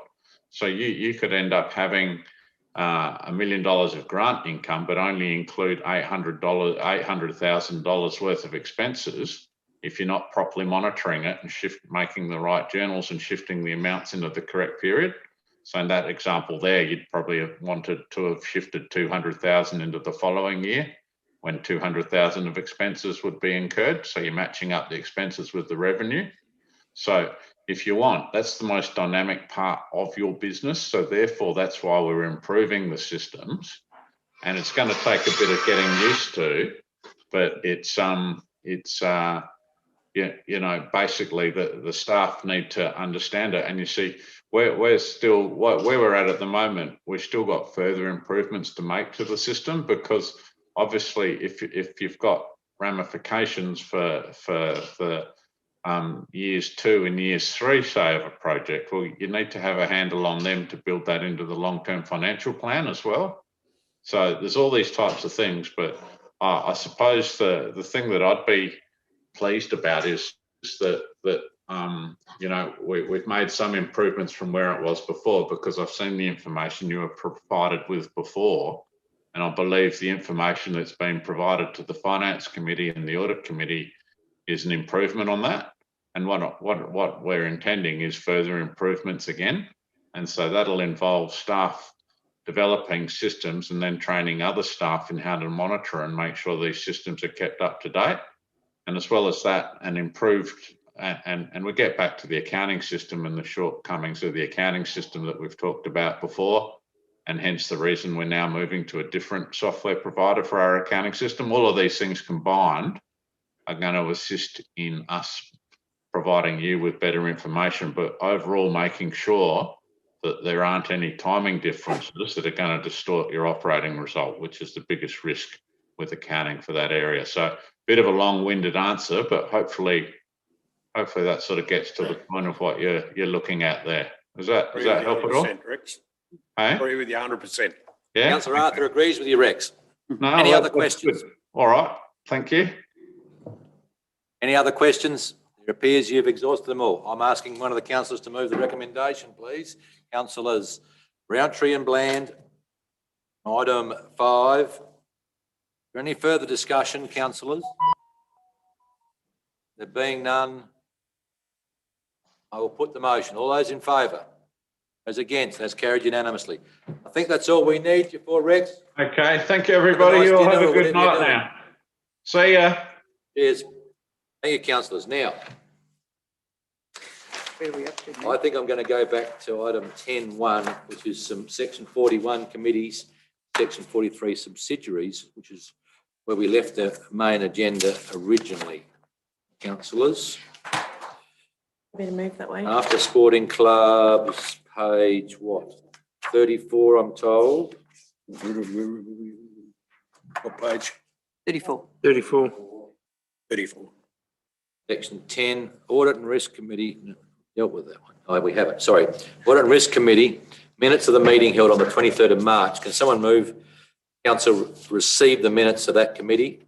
Councillors Rountree and Taylor. Is there any debate around receiving those minutes?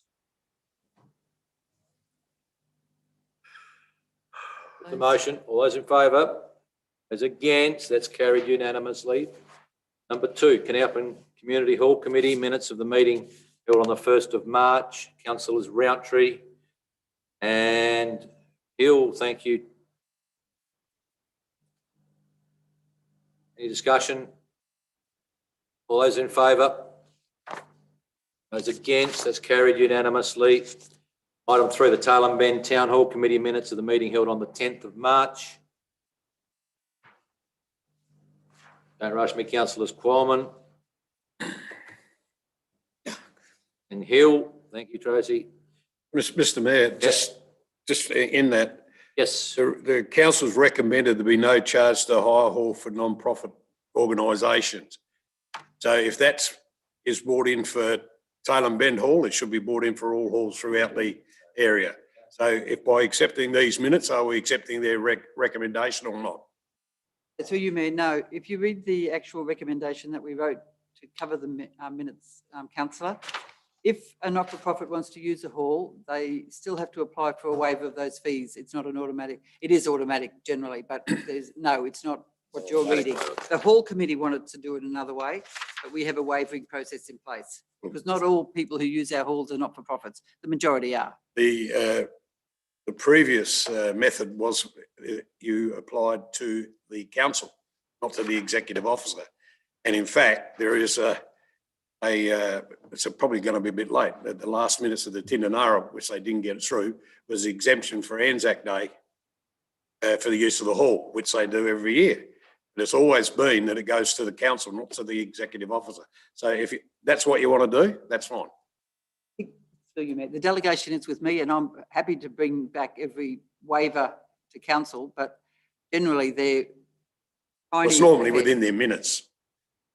That's all right, no problem, as long as you know. And the only reason we want to do that is to record what our waivering is, because in a sense, that's a cost to council. So it's not like you won't do it, but we need to have some record of what we actually waiver. Yep. Cool. Any other debate? Put the motion, all those in favour? Those against, that's carried unanimously. Move to 11, Community and Corporate Report number 1, Delegations Update. I'll move that way, Mr Mayor. Fire and Emergency Services Act, etc., etc. Councillor Arthur has moved. There's a Councillor Bland is the seconder. Any debate around that? Being none, I put the motion. All those in favour? Those against, it's carried unanimously. Number 2, Delegations Update, Local Government Elections Act 1999. Councillor Rountree, you moving? Yes. Thank you. Councillor Hill, testing me out to make sure I'm looking, Councillor, aren't you? I'm glad you got your hand in there as well. You debate? I'll put the motion. All those in favour? Against? That is carried unanimously. Audit and Risk Committee Terms of Reference Review number 3. Councillor Rountree moving. Is there a seconder? Councillor Yench. Is there any discussion? Put the motion. All those in favour? Those against? That's carried unanimously. Updated Risk Audit and Risk Committee Work Program, item 4.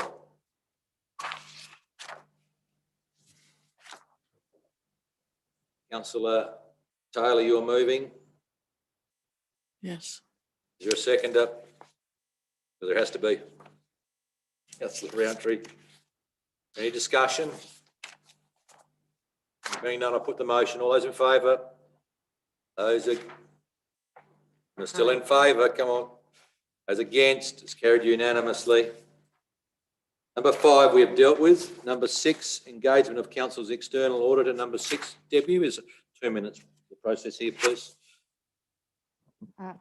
Through you, Mr Mayor, it's actually quite a process, I can assure you. In the audit committee agenda, we provided the whole step-by-step process. I think it was about 6 pages. So we've kind of trimmed that down a bit for councillors, but you can access the actual agenda if you wish. But it's all basically legislated that we need to follow this process every 5 years. Pretty straightforward, Councillor. Start with you, Councillor Taylor. Through you, Mayor, it states there are cost implications for advertising. Do we know what they are? Not specifically, but I would say we generally say under $500. Thank you. You're moving that way, Councillor? Yes. Thank you. Councillor Bland was the next one I saw. You seconding? I was seconding. Thank you. Is there any further discussion around that? Okay, I'm putting the motion. All those in favour? Those against? It's carried unanimously. Number 7, annual business plan, 3rd quarter review. Someone remove that one, please. Can I ask a question? You can ask a question, yes. So I just wanted to the progress that was outlined in a number of what looks like overarching statements, they say that they're completed, i.e. develop a disability access plan, access and inclusion plan. How do we evaluate the actions identified in the plan that they've actually been accomplished? So is there a process for that going forward? Councillors, you'd be aware we had to adopt that by a certain date as a state requirement. Yeah, sure. At this stage, we'll be building on that plan. So, and so you may, Ashley's just reminded me that plan is reviewed every 12 months. So, and there are some things there that are just activities that council does. Yes, or and so if it's activities that we do and there's nothing more that we might add to that, we put them as completed.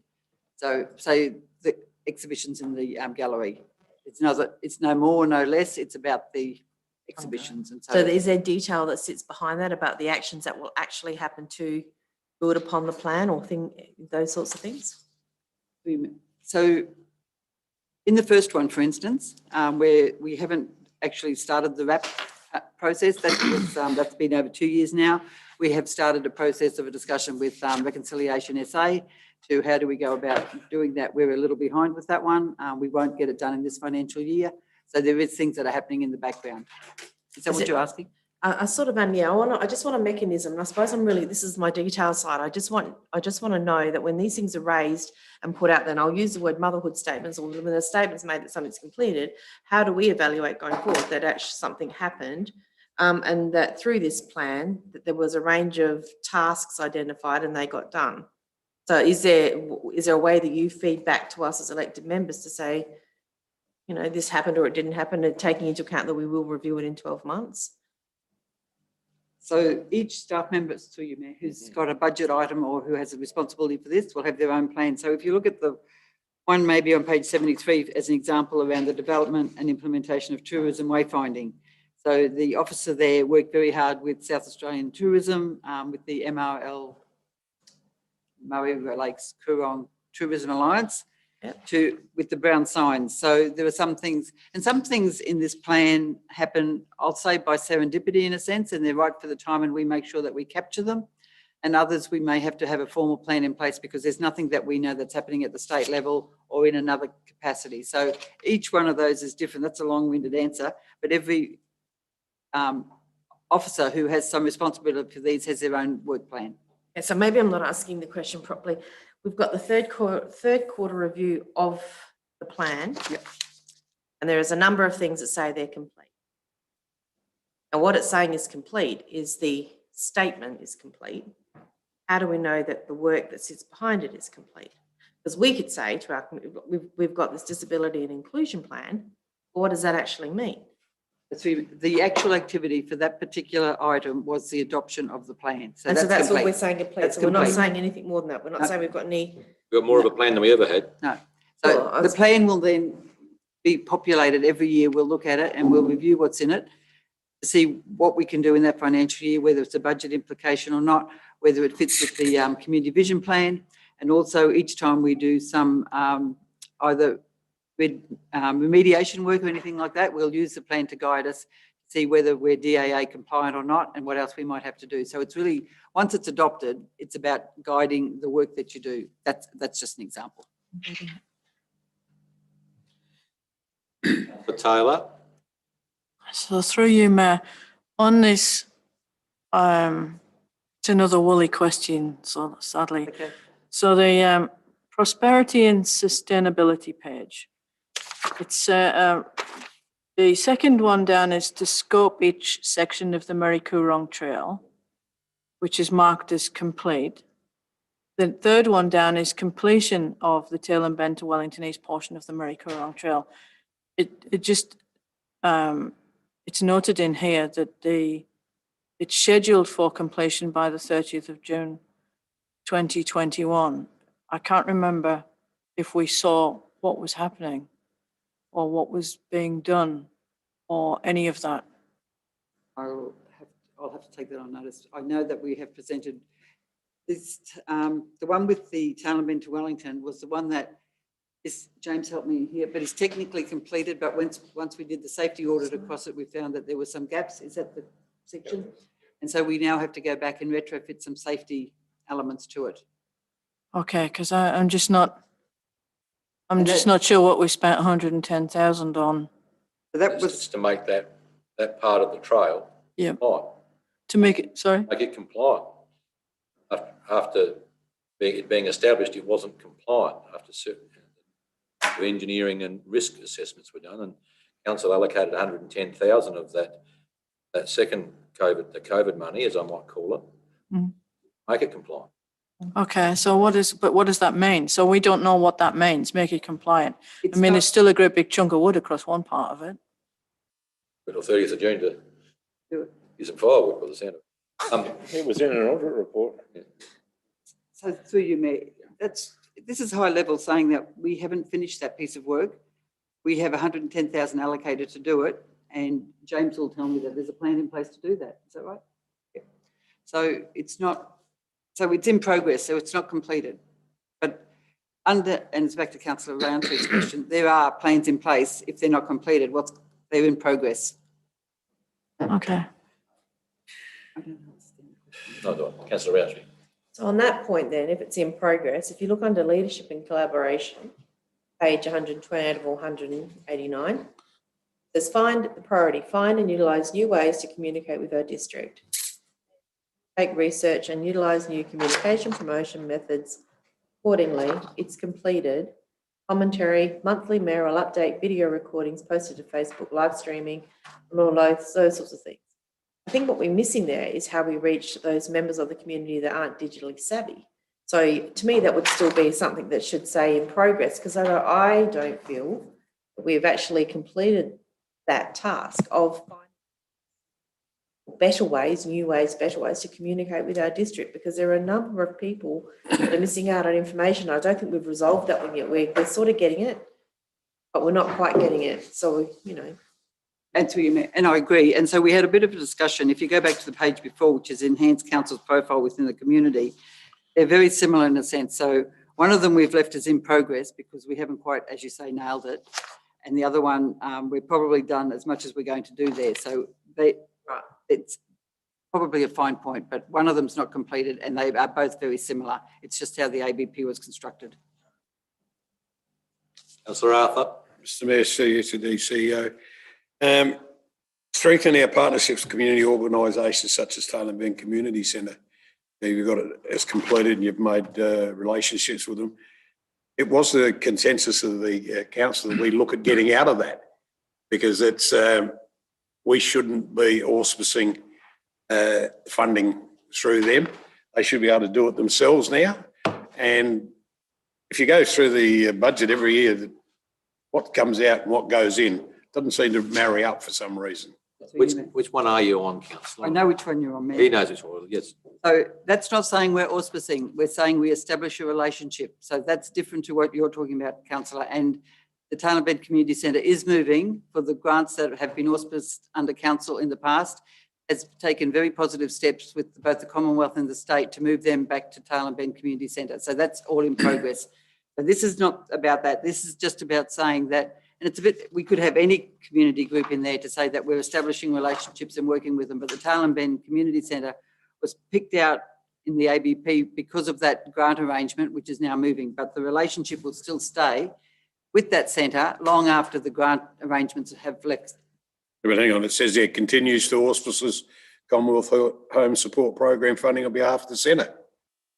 Yes, but that. So we're still saying we're going to do it on their behalf. No. And the other theory is, how are we doing the reports that are supposed to come in? So the reports are done by the centre, that we get a copy of them, but they are moving away from us having to auspice them. That's a given. And they've been doing that for the last 12 months. The Commonwealth's probably the one that it's lagging the most there. You may recall some 12, 18 months ago, Councillor, we had a difficulty with that. Councillor around Taylor is getting long. Through you, Mayor. So leadership and collaboration, some of these maybe need tightening up. So because be known for our excellence in customer service to all stakeholders, that's pretty difficult to measure and provide a level of success. I mean, I'd say, because it says there in progress, well, how do you know when you've been successful? So we may never know with that, Councillor, through you, Mayor, sorry. In progress means that we aren't still confident that we have all the systems in place that we need to. Measurements such as how long a CRM is open for, what sort of a comments we get back from the community. All of those things will be part of our internal KPIs about how we measure that. So it may be something that we strive for forever, and it may never be completed.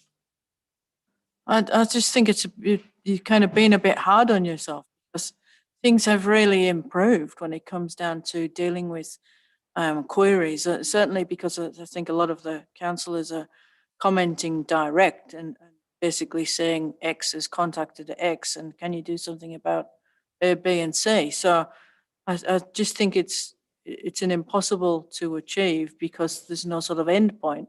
Whereas in actual fact, you're doing exceptionally well at it. So I'll take Councillor Taylor's comments and change it. But thank you, Councillor Taylor.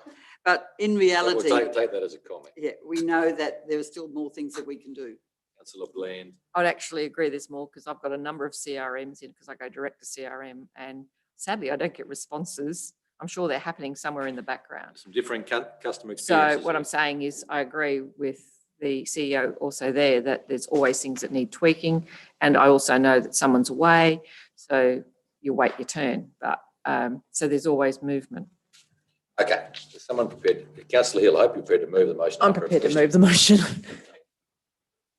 You got a question though? I was actually just going to make more of a comment. Some of the items in here are obviously aspirational. Some are open to interpretation, and some are just wording, like new ways of communicating as opposed to ignoring the old ways. So I think that we're pretty reflective of what's happening, and I think we're on track. Taking that you've moved the motion, is there a seconder? Councillor Roundtree, you're the seconder. Any further debate? Okay, I'll put the motion. All those in favour? Those against? That's carried unanimously. Number 8, Community Land Management Plan, Pangarinda. Councillor Yench, you're moving, I presume? Yes, Mr Mayor. For community consultation, I believe. Okay, is there a seconder? Councillor? No, I'm happy. No, I'm going to go with Councillor Hill. It was Councillor Corman actually, Mayor. Sorry, but Next round. next round. Yes, you can move the next one. Any discussion? What have you done? Councillor Ling. This was brought up at the Wellington East community meeting, I believe. And I think it's important that we continue with Pangarinda and not let it collapse. We as a council really need to be looking at somehow devolving and bringing in new blood to allow those retirees to take off on their trips and get away from the garden. There's a great opportunity for bringing our younger residents into gardening programs, including the traditional owners, being that most of these are native plants. So I think we really need to put some more effort into this as opposed to just laying back and waiting for the volunteers to do it all.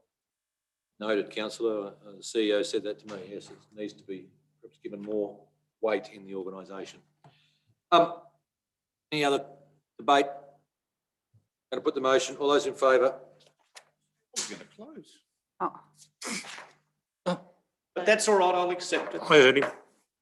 Voted unanimously, Councillor. Thank you, Mr Mayor. Not required.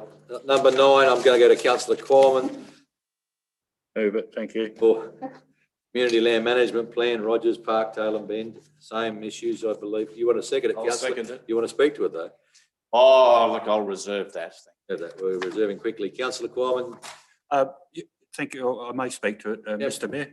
I look on interest in the same as the previous one on the agenda, Community Land Management Plan. I noticed in the agreement or the purchase of this land from the state that had to be in order before we proceeded. Is that correct? Right. That's proceed. Yeah, and it's interesting to note that that's a part of the increment of finalising, because I believe then this is going to be dedicated as community use land only, as Pangarinda. Probably is now. Probably is now. Yeah, that's the idea of the land management plan. Yep, on total support. Thank you. Yeah, it goes to consultation. You're both doing it at the same time. Councillor, want to say anything about this? Yes, thank you, Mr Mayor. as is the previous one, this one, they are vitally important to communities. They are what many people engage in that are normally reticent to do other public things. So it is important to have these and keep them going. Okay. Put the motion. All those in favour? Those against? That's carried unanimously. Number 10, rating review. Councillors, you have decided on that already in an earlier part of the meeting. We go to item main part 12, infrastructure and assets report. Number 1, Menengi Boat Sculpture Project. Please don't.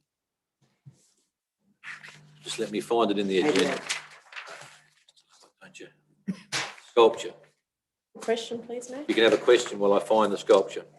So is the 31,000 the total, or is that the total for this financial year that is added on? I'm pretty sure there was another number, wasn't Through you, Mayor. Mm-hmm. James will correct me if I'm wrong, but that's the allocation that was made this financial year to finish the project. finish it? So what was the rest of that? What was the whole memory? to 2 million.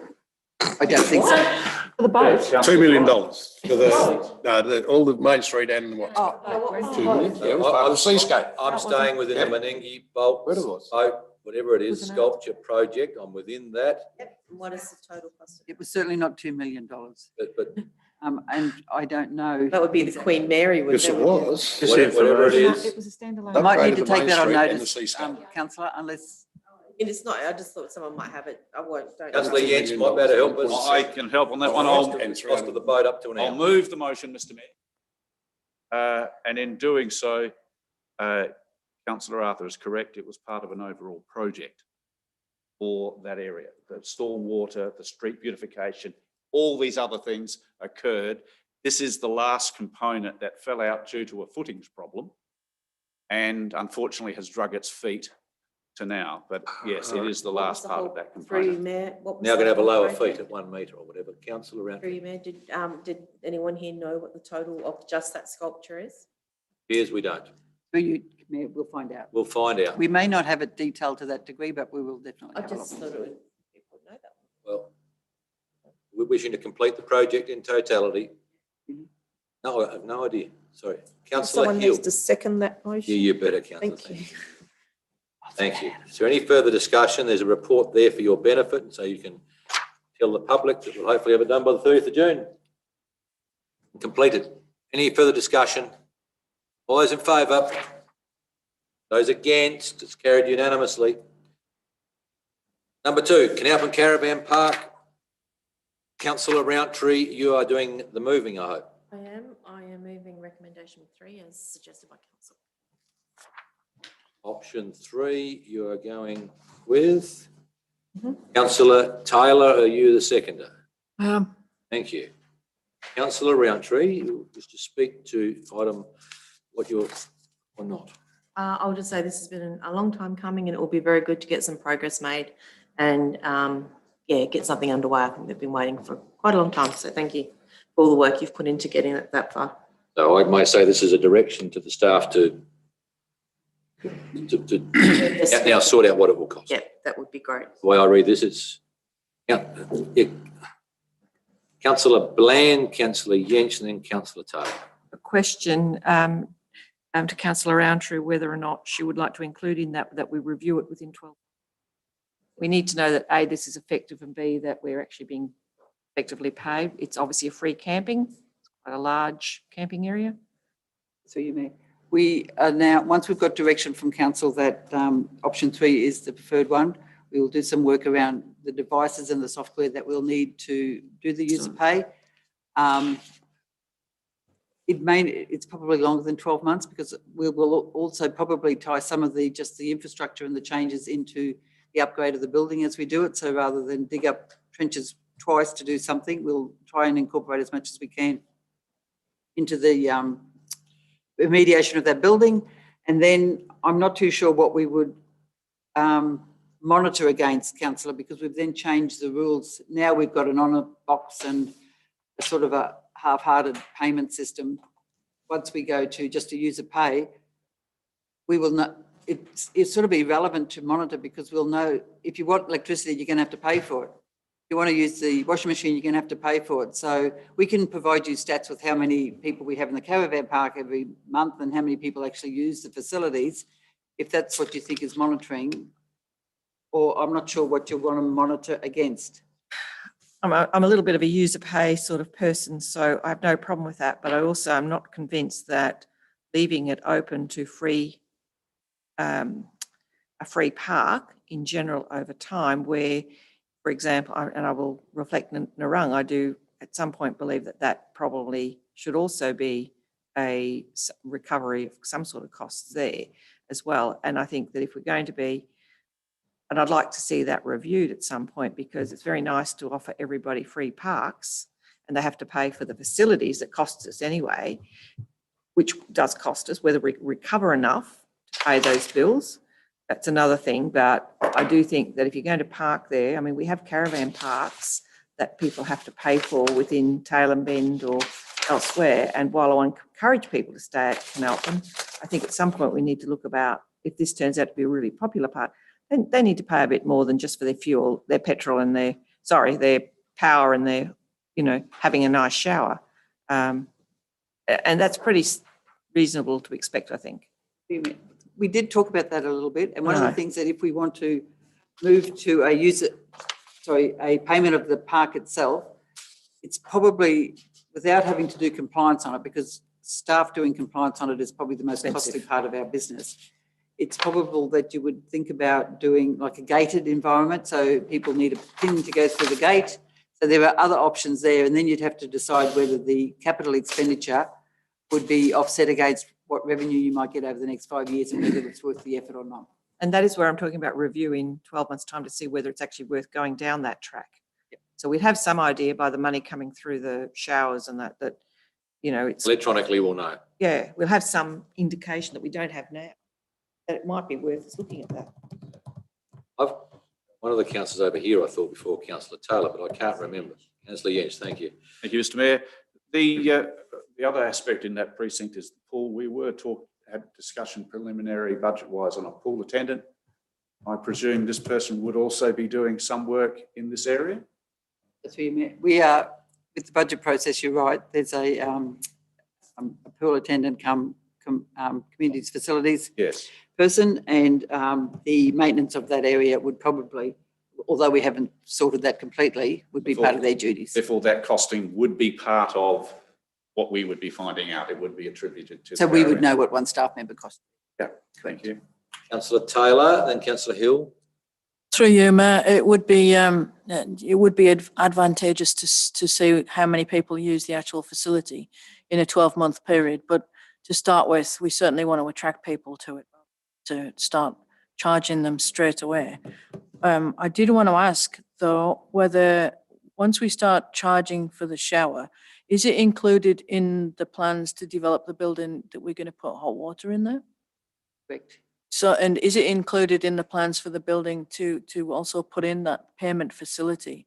So whatever that might be, the slots and... Which is back to, sorry, back to Councillor Bland's question.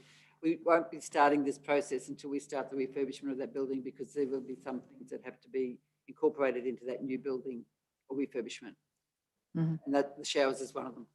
Thank you. Councillor Hill. Yeah, I was going to just say that I do believe in user pays, and the fact that it would be a free site for those who don't use facilities, hopefully they'll respect the grounds and make sure they don't leave their rubbish laying everywhere, because that would be a cost to council to pick up after people. We have to make sure that any fees that are going to be charged for the facilities are reflective of the investment that's going to be made, and not just cheap. And also, consideration also needs to be given of how we would allow people who are using the pool to be able to access the showers without it being an extra impost, the user pay. There'll be showers inside as part of the pool facility. The showers external to the building will only be for the caravan park. Okay, that's good. Councillor Ling. Thank you, Mr. Mayor. I hope we have a policy in place regard to free camping that restricts stay at both this and also Narang to a 3-day limitation or something similar, just to avoid free loaders, Free living. Saying. permanent residents. So I understand what you're saying, Councillor Lang. A couple of years ago, my understanding is that some construction company used that caravan park for quite a significant amount of time. So I suggest we would be erring on the side of caution still, because in a sense, we want to make sure that the park is as flexible as possible, attractive to the most number of people. And generally, we don't have a problem with long-term people staying in the park. If they're paying and they're staying and they're respecting the vicinity and the amenities, I'm not sure why you'd want to limit that stay. Question.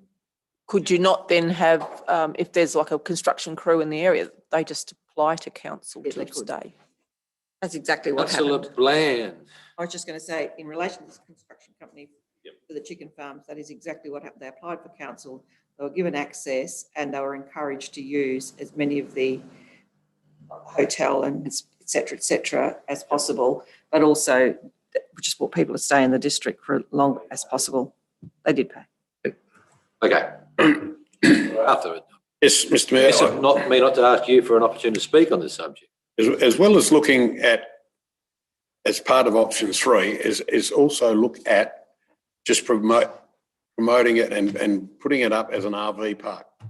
Simple RV Absolutely. park, not with all the housing facilities.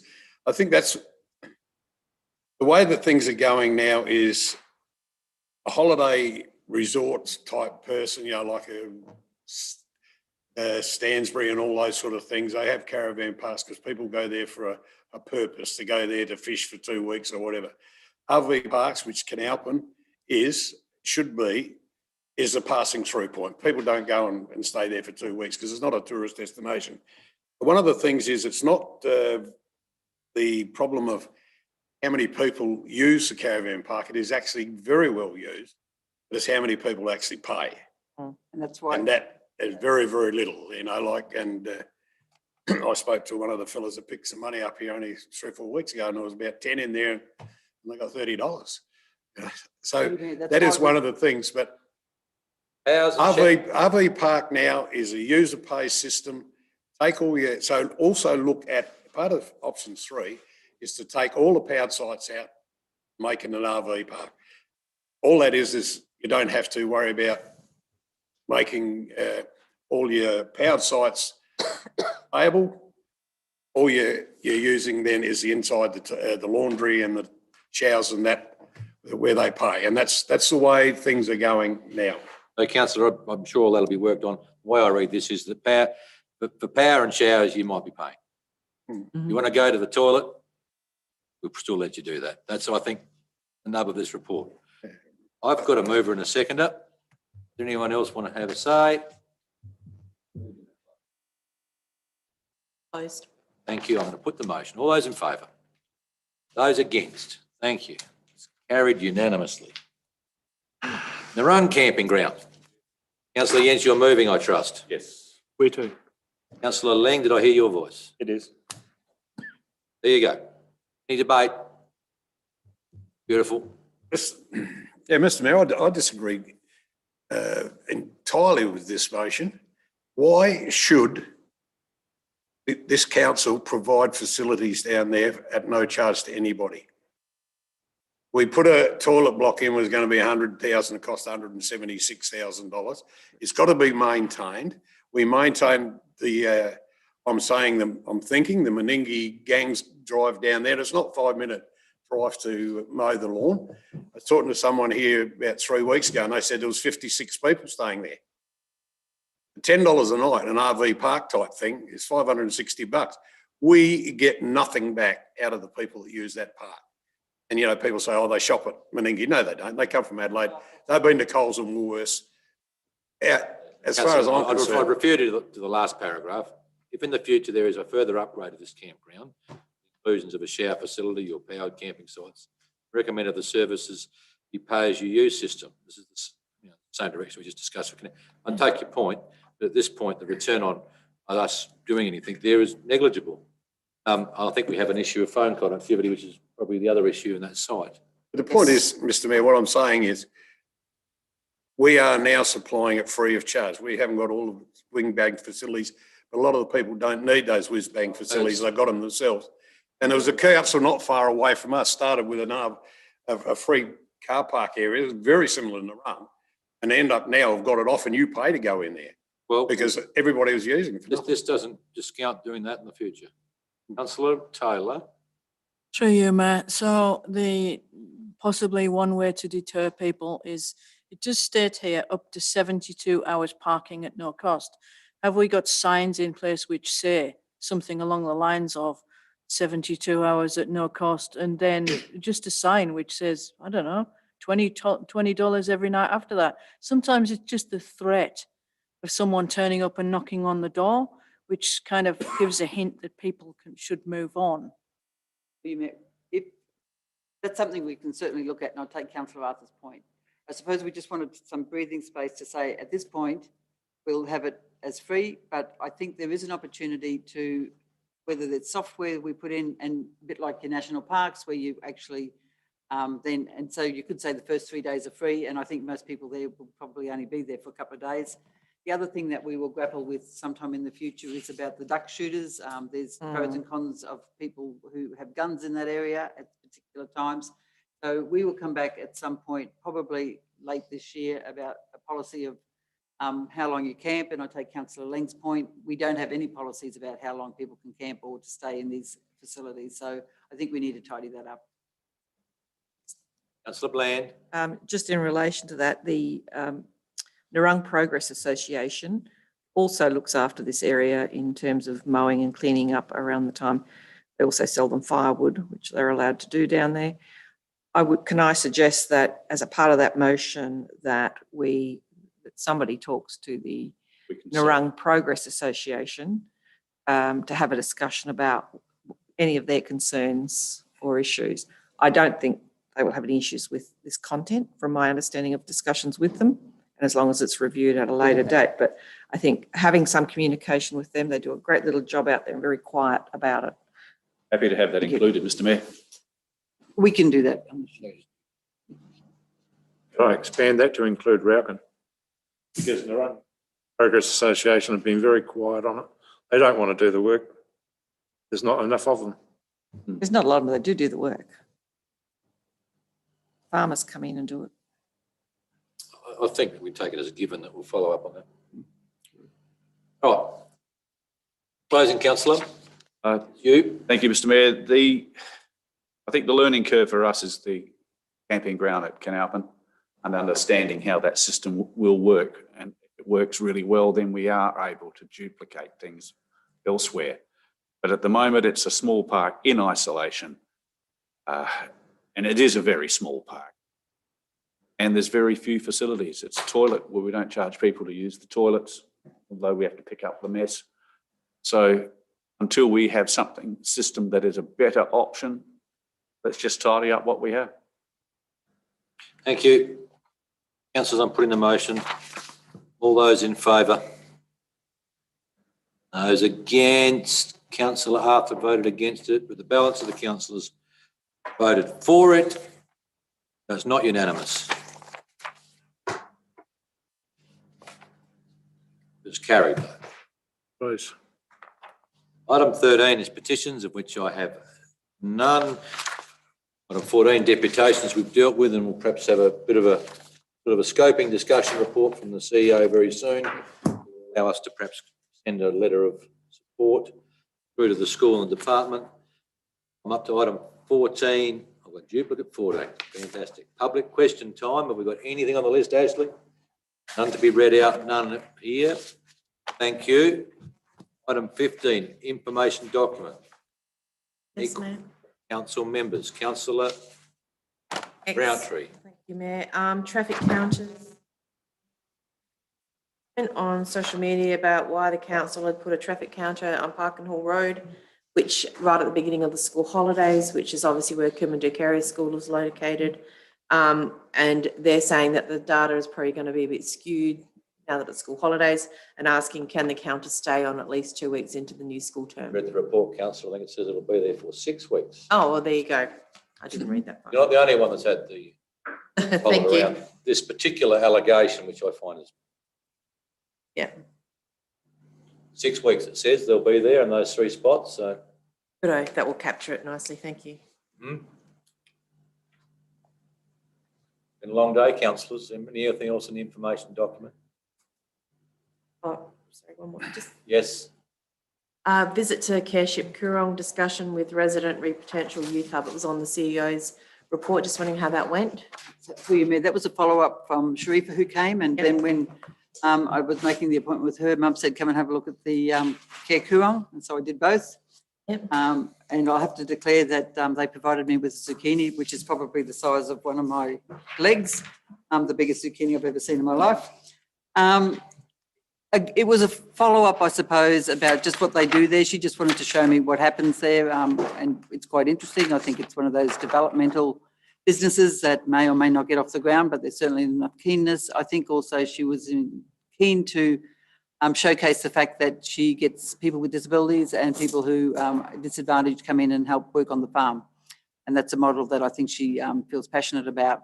And with Sharifa, we had a chat about the youth at Canalpin and what might be possible. And I undertook with her, when I asked her where she thought a youth spot might be, she said the old service station on the highway. We talked about the fact that council doesn't own that, and that, but I undertook to see if I could talk with Mr. Shinin, and it's not Sam who looks after that particular part of the business, and connect the two to see what the appetite of that organisation is in terms of youth.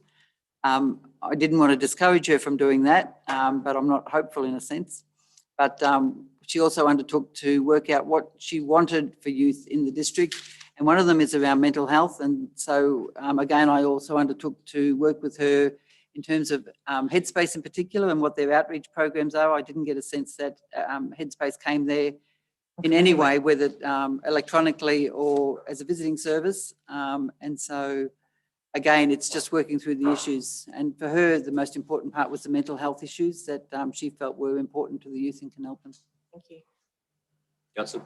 Again, to the CEO's report, there's a couple of things. One, you've got the AWU enterprise bargaining. Yes. So are we progressing faster than?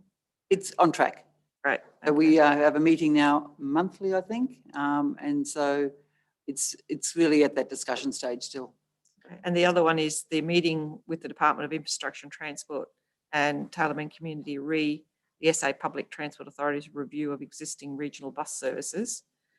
Is that across the whole council, or is that? So that was, I went along to a meeting that was at the Tailem Community Centre and are doing a review of their rural services as it relates to health, with an expectation that any changes will come in on the 1st of July 2022. It was a meeting, I'd have to say, where I didn't feel that they were well prepared around what they were discussing or analysing. And Tammy has undertaken to talk to them more about some of the arrangements that don't work. So she was giving them some feedback about where the shortfalls were across this district. I would have to say that I wasn't confident that the negotiations or the consultation in the community would be comprehensive, because when I asked about consultation in the community, at that stage they weren't intending to do that. This was almost like a desktop audit. And so that's where the CEO of Tailem Community Centre undertook to provide where the shortfalls were from her perspective. So I think it'd be fair to say that the outer areas still have significant shortfalls in that, for the elderly, particularly in that health area, trying to get people that transport, because there is just no other transport out there. And health itself has taken away most of the cars. For example, places like Meningie have lost most of their cars. Can't even utilise those now. I think, and back to Councillor Arthur's point as well, I think this is one of those things where the Tailem Community Centre may be able to leverage if there are shortfalls in terms of finding grants to cover those shortfalls, because I think that's more the model that seems to be occurring not only in South Australia but across Australia, that services that were generally in the past purely state government or even Commonwealth government, even local government, now rely on grant funding before they get a look in. So it is one to follow, I think. Thank you. Anything else, councillors? Just one thing, Mr Mayor, through you to James. One of the things that the council has been trying to push for a while is to make sure that our graders are going all the time, even though they haven't got a roller on them. But obviously we still have got the situation where someone goes on leave, the grader sits down and doesn't do anything. Is this ever going to be rectified? Through you, Mayor, I'll start the answer. Well, you to got that. Taylor and Ben Roller, you know, like a grader doing half what it should do because someone's on leave. Someone's actually had surgery, and we've a couple of the grader drivers are doing extra shifts, and we've also looked at getting labour hire types of activity. That's not as easy as it sounds. So every effort's been made to fill that gap, but the person has currently had surgery and will probably be on a return, some sort of graduated return to work. So it's going to be a long-term issue with us finding staff to back in on for a short-term contract. Have we been in touch with local the people that we do employ now, asking them if they are interested in learning how to operate the grader, maybe only as a fill-in operator? So you, Mayor, we're currently looking, we will have, and it's not tied to this particular issue, but we'll have the retirement of grader drivers over the next couple of years. Exactly. And so we're looking through with training providers, what is a pathway to a grader driver? Is it you do, and you probably know this much better than I, but there will be a pathway because there's no apprenticeship or traineeship that says grader driver. So how do we work with into the organisation who have a pathway to be a grader driver over the next 5 years? And it could be working on small plant through to big plant, but there will be somewhere a pathway for that we want to capture. We do have people that work within the system now that would be interested in taking on the grader driving. Yeah, I know that. So if Council, if you know somebody, then please tell me their name. Not in this public Not in this meeting. chamber, councillor. Okay. Councillors, is there anything else? Okay. Okay, thank you. We haven't got any other agenda items I'm aware of. Does anyone else think I've missed something? Being not, thank you very much. We're back here next Tuesday for some workshop things. Get the meeting closed. Very much. That's what I think.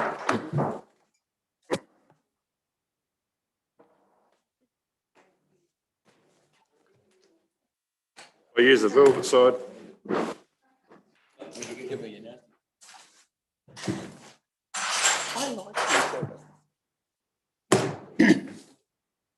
Deb, before you go.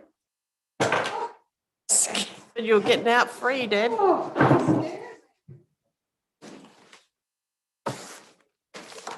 Can you show me where motorsports park is in here?